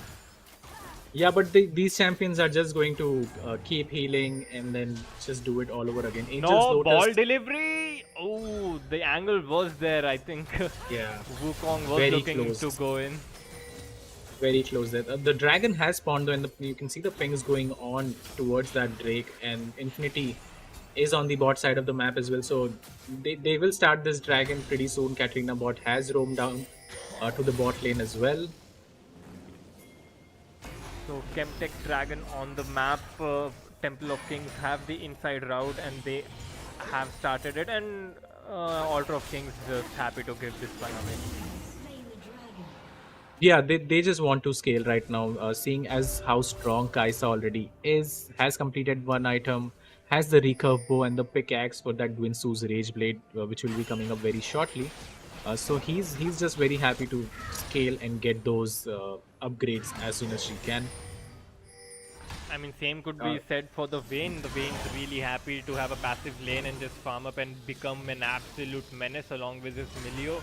Can dish out tons of damage and can pretty much like 3-hit any champion except that Nasus on that side. Now Black Infinity sitting on the Alcov Gaming coming on right here. Clickbait going dangerously low. A mark and a kill coming on to Infinity. Goes on a killing spree. Now T-Berry fighting for his life. Forced to flash away into the safety of his turret. In the top lane the action continues.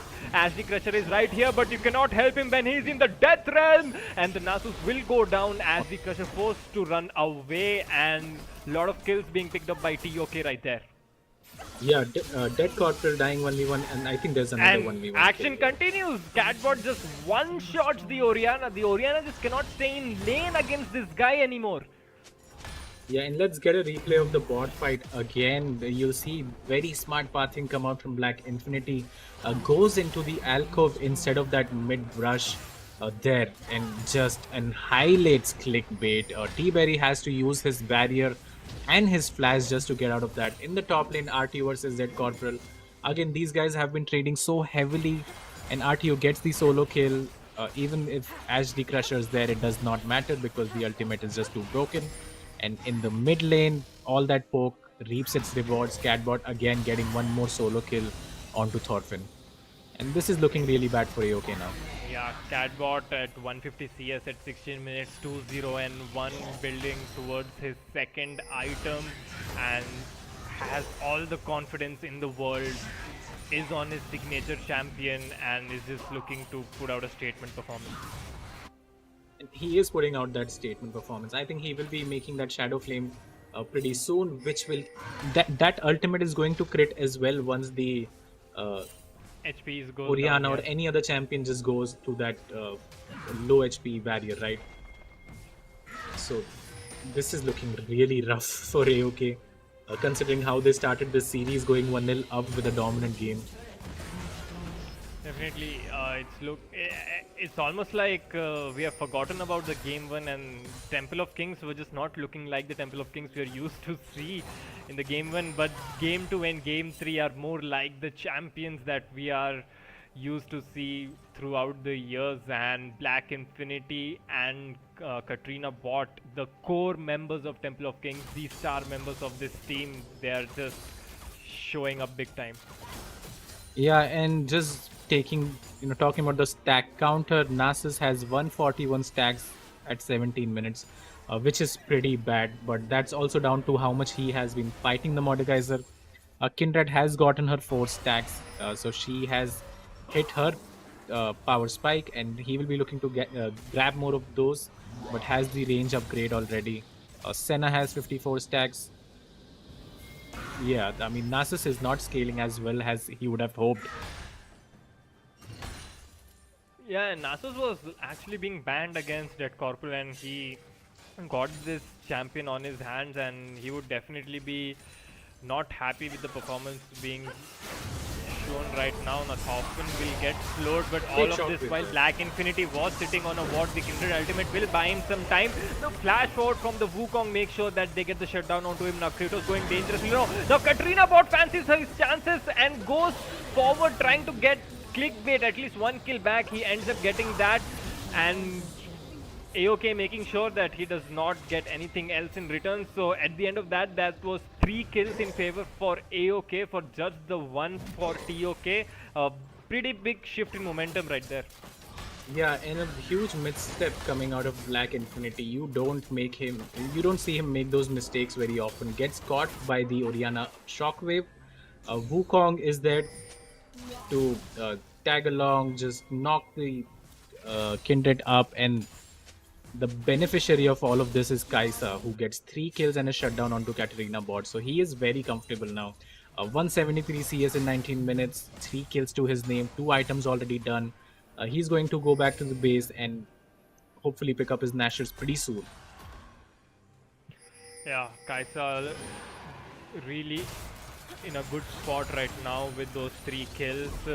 Now that fight would have given AOK a lot of confidence as well, and they bring back a lot of gold, just a 3000 gold difference at 20 minutes. And now we see both the teams setting up for this dragon. Black Infinity gets caught again with the Orianna Shockwave. The flash forward from the Nasus and bonk on the head. The jungler goes down, but Katrina is here. The ultimate being cancelled quickly. Almost takes down Thorfinn, but Thorfinn will survive with just a sliver of HP right there. RTO goes down as well. The Kaisa just doing so much damage. Angel Lotus trying to do as much as he can, but him and his support are separated on the other side of the map. You want the Milio to be near you, my friend. Flashes towards the Milio now. The Milio is here for support. Oh no! And there you go. T-Berry gets the kill back. I mean, T-Berry falls down, but the Nasus is there with the E to get the 2 kills back. Yeah, and Dead Corporal just got back into the game because of the kills that he picked just now. Has the 200 gold bounty shut down on himself. If we can get a replay of that again, Kindred getting caught again by the Orianna. Nasus flashes in, finishes off that kill, as you'll see. Katarina decides to go in 4 versus 1, almost kills the Orianna, but dies again. Angel's Lotus could not get into the team fight at all. RTO, again, same thing, gets focused too quickly, and these are big mistakes coming out which you don't usually see from TOK. Infinity getting caught out for the 2nd time in a row, and team suffering. They lose their dragon as well, and now the gold is pretty much even. 1500 gold lead does not matter at 20 minutes all that much. Now AOK will be backing themselves up, and we switch our focus near this Baron. Yeah, and they have some really great champions for scaling as well. And Ashty Crusher has been really effective on this Wukong. 0 deaths in such a chaotic game, 7 KP, 2 items completed. He is playing very well in the jungle. And I think, yeah, he is the only one with the reliable ability to stop Katrina bot's ultimate, and I think he's been doing really well. He just holds his ultimate for the Katrina ultimate to make sure Katrina bot just does not absolutely wipe AOK away from Summoner's Rift, and a lot of responsibility on this Wukong right now, and he's just performing really well. Yeah, he has been doing well so far. Akshay's getting caught out by the doggy in the bottom side. The Wither making sure that his life is hell, but he's just jumping over his head, playing hopscotch. But how long are you gonna keep doing that? So try to have a little bit of fun. Buys himself, his team a little bit of time, but unfortunately goes down regardless. Now this Nasus is online and he is kicking. Yeah, and then the Catbot just tried to hop, skip and jump, tried his best to get out of there, but the Wither is just such a broken ability that you can't really do much about it. And again, Nasus gets 1 more kill to his name. He is going to be unstoppable in the side lane. As we speak about that, Kindred and Mordekaiser have started the Baron. Okay, very ballsy play coming out now. We do see the miss pings onto the Baron, so Alder of Kings knows AOK has an idea that this is going on. Yeah, but with the Kindred and the Vayne, they can just do it so quickly. But the Orianna is here. You do not want to be in a choke point with the Orianna around. But Black Infinity does a good smite, and Kratos will fail his flash, ends up going down. RTO trying to bring back a single kill, at least for his team, will take down the Orianna. Double kill coming on for the side of T-Berry on this Kaisa. So TOK just scurrying away, make sure they try to save some Barons. They have it on their carries. That was a very desperate call coming out from TOK. This was a 50-50 smite, which Black Infinity did win. However, they lose 3 members on the side of TOK. TOK will be fine with that. A 3-4-2 fight loss, but they end up getting the Baron as well. So I think a net overall victory Uh, That will really depend on how they can use the Baron buff. But this was very too close to comfort. Kratos missing out his flash completely there, which is very unfortunate. He could have gotten out. RTO finishes off Thorfinn. The Kaisa dies as well. So in the end, a 2 for 3 and Baron buff for TOK. So this game neck to neck at 25 minutes, both the teams at pretty much even gold. The Nasus is stacking up a farm and he is at 330 stacks. Kindred at those 5 stacks only yet, so Lakh Infinity getting slowed down in this mid game, not having the best of times. Now Thorfinn will use his shockwave onto Kratos, trying to do some damage before this dragon spawns. Now RTO trying to retaliate. He does take Thorfinn away with him into the death realm, but he will come out in the middle of 5 members as soon as these ultimate are. Thorfinn will use the flash, but look who is here! Katrina bot! Here to clean up, gets a clean triple kill. Engine Lotus will secure the kill onto clickbait, and it's a 4 for 0 in favor of Temple of Kings. Akshaj coming in clutch right there for his team. Yeah, just came in clutch once again. But what is with Thorfinn just using his ultimate on cooldown onto a melee of all the people? Onto a melee of all people. Yeah, does not get the kill and just pays for it with his life and of his teammates. Really well played by Katarina bot as well, finding the right timing to go when all the disruptors and their ultimates were used, gets the triple kill, and this is looking very rough. Katarina bot will try to teleport and help out his buddy in the top side. The Nasus is trying to bonk away, but look at that! The Seeker's arm guard. I think that Corporal did not see that in the inventory of Mordekaiser, and Katrina bot goes unstoppable right there. Get a kill onto this Nasus who was looking to cause some problems. Yeah, and beautifully baited out by RTU as well. Had the Zonya, had the stasis up the whole time, but just kept baiting the Nasus into just come ahead and fight him, and eventually the Nasus dies as well. And but this game has been flipped on its head again. I mean, yeah, it was Temple just of look Kings, at the gold lead now. It was smooth sailing, and then Altar of Kings did come back in the mid game with very good picks, and they just threw it all away again. It's a 7,000 goal lead for Temple of Kings going into this mid to late game as we start the transition, and this is where we see the Vayne come in. We see the other champions trying to, cement their positions. Yeah, and off that 7,000 lead, 5,000 sits on the Katarina. He has 14,000 gold right now. That is a ridiculous number. Yeah, and look at his items. Leandries, Nashers, Shadow Flame, Sorcerer's Boots, and is making maybe the Zonya or Deathcap, not sure, has the 10 stack Darksteel. He is just so comfortable on this champion and in this game. Level 16 to level 14 of Thorfinn. And that ultimate is just going to burn AOK. So yeah, Katrina building up her items really quick and spinning really quick. If you want your PC to do that, make sure you check out Crucial.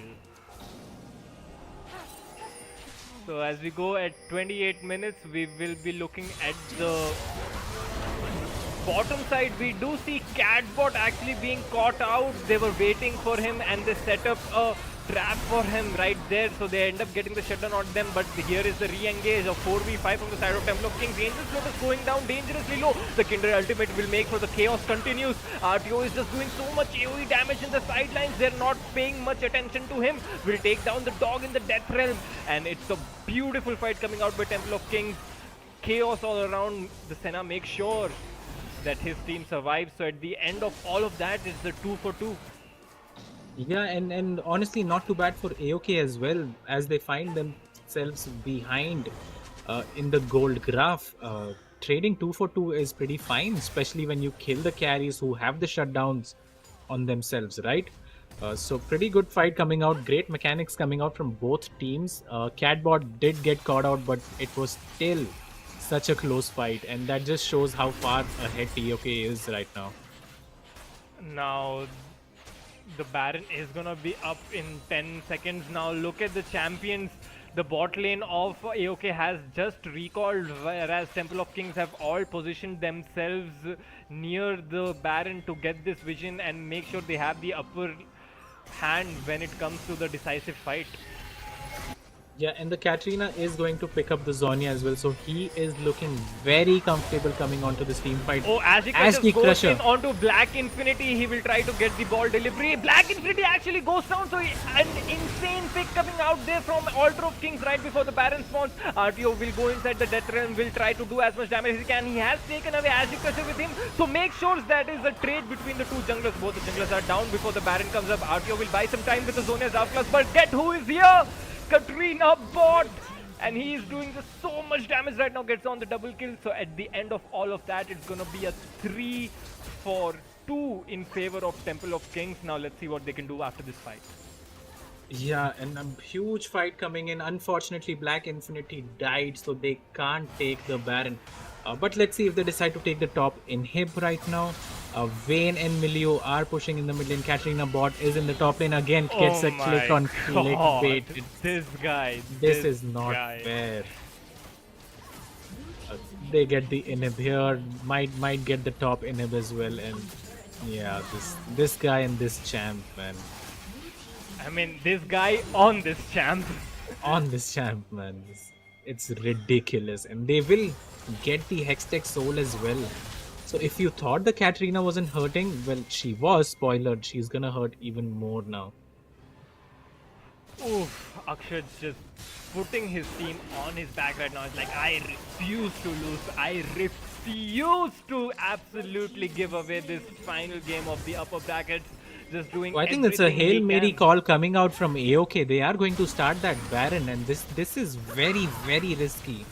Now the teleport is being channeled from the Mordekaiser as well. Now AOK actually looking to turn away, but it was the Katrina, not the Mordekaiser. They end up catching her out, going dangerously low. The second part of the Wukong ultimately will make sure the Katrina goes down right there, but here is the cavalry. It arrives from the side of TOK. The engage is up. Dead Corporal finds himself into the Death Realm, and guess who is online? The Vayne. The Vayne, along with the Milio range and the speed, will make sure he's just running the side of AOK down.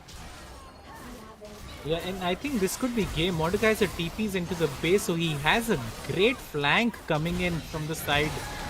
And yeah, I think this we're looking at game. We're looking at game right now. What an ending to this game right here. Looking good. They got the pick onto Katrina bot. They did take out the most dangerous member from the side of Temple of Kings, but it did not matter so late at the game. The Vayne, the Mordekaiser, they were just so far ahead, and the re-engage absolutely destroying Altar of Kings. Kaka, I need a breather after this. What a game of League of Legends we have just witnessed. Yeah, what a game. And I think this was one of the few times you will see Katarina being great in a composition because of how few champions there were to interrupt her ultimate. Yeah. And when you pick Nasus so early on, when you pick all these champions that don't have the crowd control to control the Katarina, that's what happens. And this guy on Katarina is just ridiculous. It's disgusting. Multiple solo kills, even in the team fights, came in, clean it up, 3 kills, 4 kills. It's just, yeah, absolutely. It's good to watch, but it's very disgusting to play against. Yeah, is just Katrina bot. I mean, we know why you're the best Katrina in the server, and we did not need any more reminding. Then people just got schooled on that champion, and just put his team on his back, made sure even with the slight hiccups that were there, and when AOK were looking to come back into the game, it was always the Katrina jumping from the side of the screen and just spinning to win. And this is it. So Temple of Kings end up taking down Altar of Kings yet again, although they did drop one map this time, so Altar of Kings did come a bit close than they did last time. So not all is lost for them. Altar of Kings still have a chance in the lower brackets, where they will be going up against Radiance in the lower bracket finals. And for Temple of Kings, they will be waiting for either AOK again for the revenge rematch or Radiance for the grand finals. TOK again finding themselves in the grand finals, fighting for that first spot, the undisputed title, locking in at least 30,000 rupees, which was pretty huge for these guys. Again, will fight for more prize money on Sunday, and it will be a best of 5. And they'll be watching tomorrow's game from the sidelines and seeing what Radiance and AOK have bring to the table. But good performance by them. Did lose the first game, so they do have some improvements to be made as well. And AOK, again, nice try to them. Had a good showing, better than the previous ones at least. I mean, definitely. I mean, it's still gonna hurt for Altar of Kings after the first game that they had. I think they would be full of confidence. Like, guys, this is it. This is the moment. We have to just take it. We have the 1-0 lead up, and we are doing so well. And we had a dominant performance. But Temple of Kings just reminding us why they are the best team in the region, undisputed, like never lost a tournament. Like, imagine you've won every single tournament that you've taken part in, so that means something. And Temple of Kings yet again in the grand finals, and but oh boy, did they have to fight for it. They really had to fight for it. They really did have to fight for it. Again, this was a very close series, and I'm hoping for more in the grand finals as well. So yeah, match summaries here, and 10,000 goal lead for TOK. They finished the game pretty fast and against the run of play as well. 10 turrets to 1 is a very surprising stat. Got the Dragon Soul, got the Void Grubs, the Rift Herald, and this was again, TOK really came to play in this game. I mean, definitely this was the closest game that we have seen over the course of the entire tournament, I guess. Lots of ups and downs, lot of comebacks, mini comebacks. When Temple of Kings were ahead like 5,000-6,000 gold, Altar of Kings brought it back to just 1k at one point. I think they were ahead a few hundred gold as well, but then again Temple of Kings bringing it back. Then again there's just so much back and forth, but at the end when it mattered, it's Katrina Bot's Temple of Kings that came up clutch. So, Kaka, who do you vote for your MVP in this game, and who do you vote for your MVP come of on, the man. series? Is that even a question? This game, I think Katarina Bot has to be the MVP. The series MVP, I can't decide on one, because last game I think Kratos had a phenomenal performance along with Black Infinity, and in the first game Shuo and T-Berry really showed up against Angels, Lotus and Kratos. So I think it's really hard for me to pick one member who has performed exceptionally well. Even Black Infinity had some hiccups in the previous game, but Catbot showed up big time. So I think for last game at least it's Catbot, and for the previous games I have to pick the supports from each side. I mean, definitely first game, good shout out for Suvo, but I think just because the players were doing so well in one game and not so well in the other game, we just tend to overlook on the top side. I think RTO did what was asked for him in all the 3 games. He never felt that far behind, and he didn't make sure that Dead Godfrey was put on his leash. And I think RTO had a really, really solid series coming out from him. And on his Mordekaiser, we just saw as well how much pressure he was putting onto this Nasus, making sure he does not get a free lane. And for me, I think as an overall player, RTO has a good shout out for the player of the series. Yeah, for sure. RTO was very consistent. I think he got solo kills in 2 of the 3 games. I think in all 3 games he got a solo kill, if I'm not wrong. And just looking at the damage graph, that Katarina, and again RTO has dealt so much damage, you wouldn't even guess that 32,000 damage coming out from him. So yeah, as you said, like he performed really well as well, and that's a great shout for the series MVP. Definitely. So the new member on this team, he will be feeling pretty well about his performance there as well. So I think Temple of Kings were looking to fill the void in the top lane that Dead Corporal had left behind. Because taking nothing away from Red Corporal, he has been the best top laner in the scene for quite some time for the previous few years. So I think Temple of Kings are doing really well in finding out this new top laner in RTO. Yeah, again, solid performance overall from both teams, and this was a great series to watch. We got the 3 games as well, and I'm pretty excited about tomorrow's game, which will be AOK versus Radiants in the lower bracket final, and one of those teams will be facing the mammoth that is TOK in the grand finals this Sunday on 25th of August. So a lot of League of Legends coming our way again tomorrow and the day after, and I'm very excited for it. So let's look over and see what the production feels the MVP is gonna be. I mean, for this game, there's no doubt, right? Yeah. Yeah. Here you go. At You can one go point, on this length. guy was 5,000 ahead of his opposite laner. When we say a team is 5,000 ahead from another team, that is still a very favorable state for the entire team per se. This guy alone was 5,000 gold ahead. So that just shows the difference in class, the difference in skill, just the skill gap that is present when Katrina Bot plays his champion. So whoever thought not banning this champion was fine against him might have second thoughts after this game again. Yeah, and it's a great spot to pick Katrina in as well. Not a lot of CC in the opposite team. No Nautilus, no Leona, none of these champions that can interrupt the Katrina and lock her down. So great spot, and if you give the guy a great spot to pick his favorite champion, I mean, that's what he's going to do. Put out the MVP performance, be 5-6k gold ahead, and yeah, amazing performance by Akshaj in this one. So guys, that was the upper bracket final, the best of 3 going all the way to 3 games. We love to see that. Reverse sweep completed by Temple of Kings after going 1-0 down in the first game, and what a fashion did they come back in as well. So this is just the few, the initial part of the tournaments we have lined up for you. We have a lot of League of Legends actions coming up.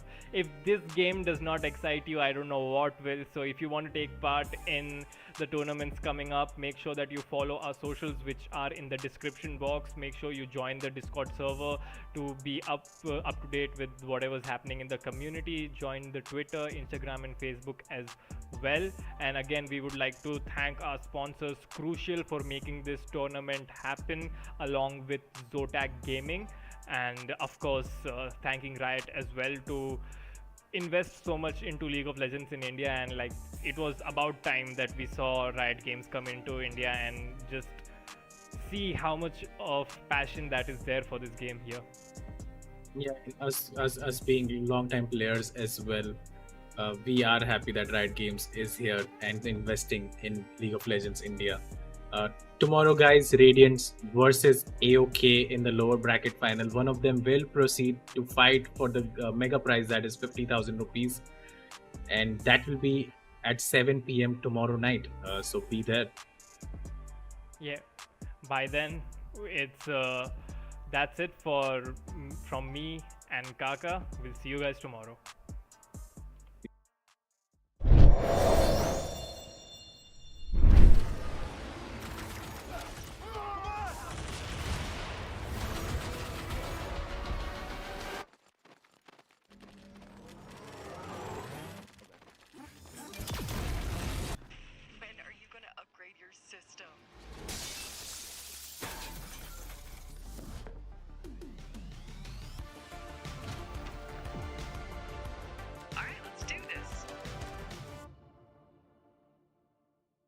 Once there was a hunter who saw what others could not. With a magic case in her backpack, she roamed with wild abandon into the great unknown. Her gaze inescapable, her reflexes lightning fast. When armies swarmed, she went through. With eyes open wide, hands steady, holding, watching, capturing everything in sight.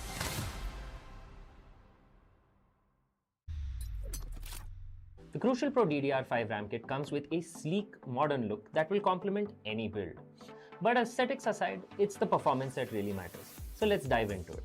The default JEDEC timings are 46, 45, 45, but it does come with 2 XMP and Expo settings for those looking for a little more performance. With XMP 3.0 Profile 1, you can push the speed up to 5600 mega transfers per second. If you prefer a slightly lower speed but tighter timings, Profile 2 offers 5200 mega transfers per second at 42, 42, 42 timings. We've run some benchmarks and stress tests to give you an idea of how it performs. In general, dropping the speed and tightening the timings with the second XMP/Expo profile yielded better results for us on our test system.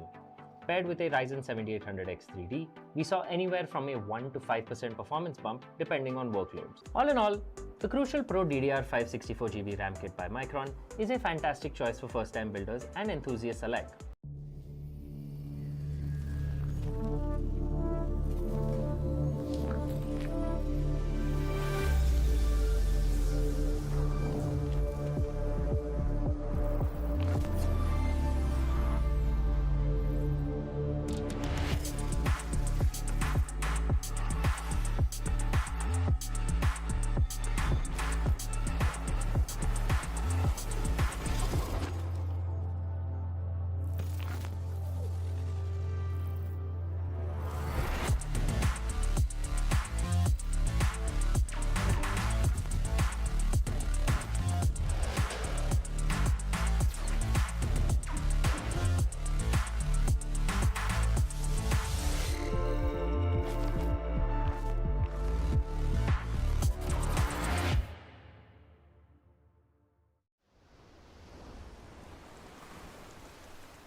Pick up!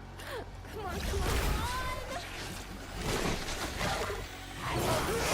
Eyes on the battle, not your screen, Commander. I was thinking we could use some backup. Yes! Now, Ryder!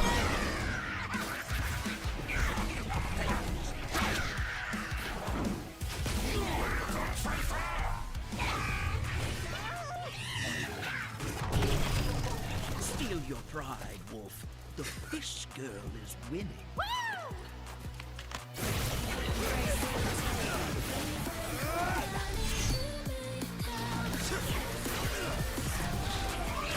He's mine.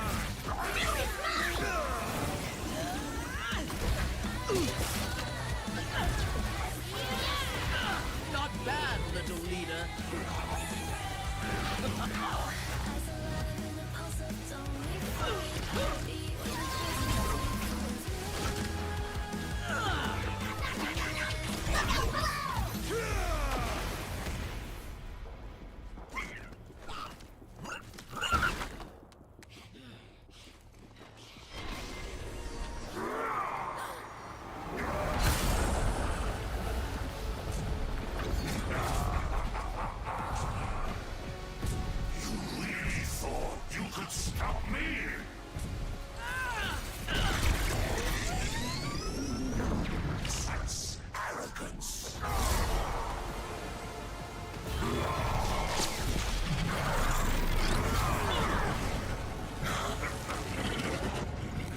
Guessing you have a plan, Commander. We win!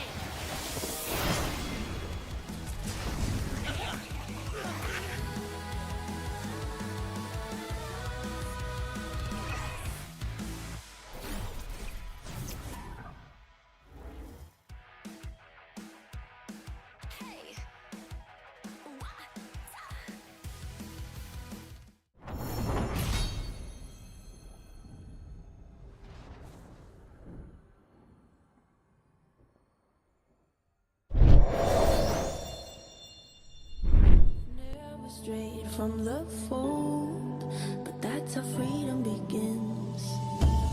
Bended knees and broken bones, a bleeding heart never bleeds alone. I am one of many cries.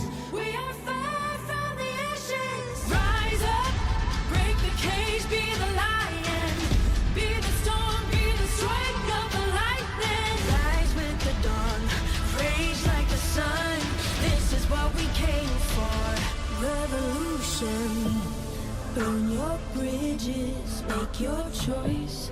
Fight your demons, raise your voice.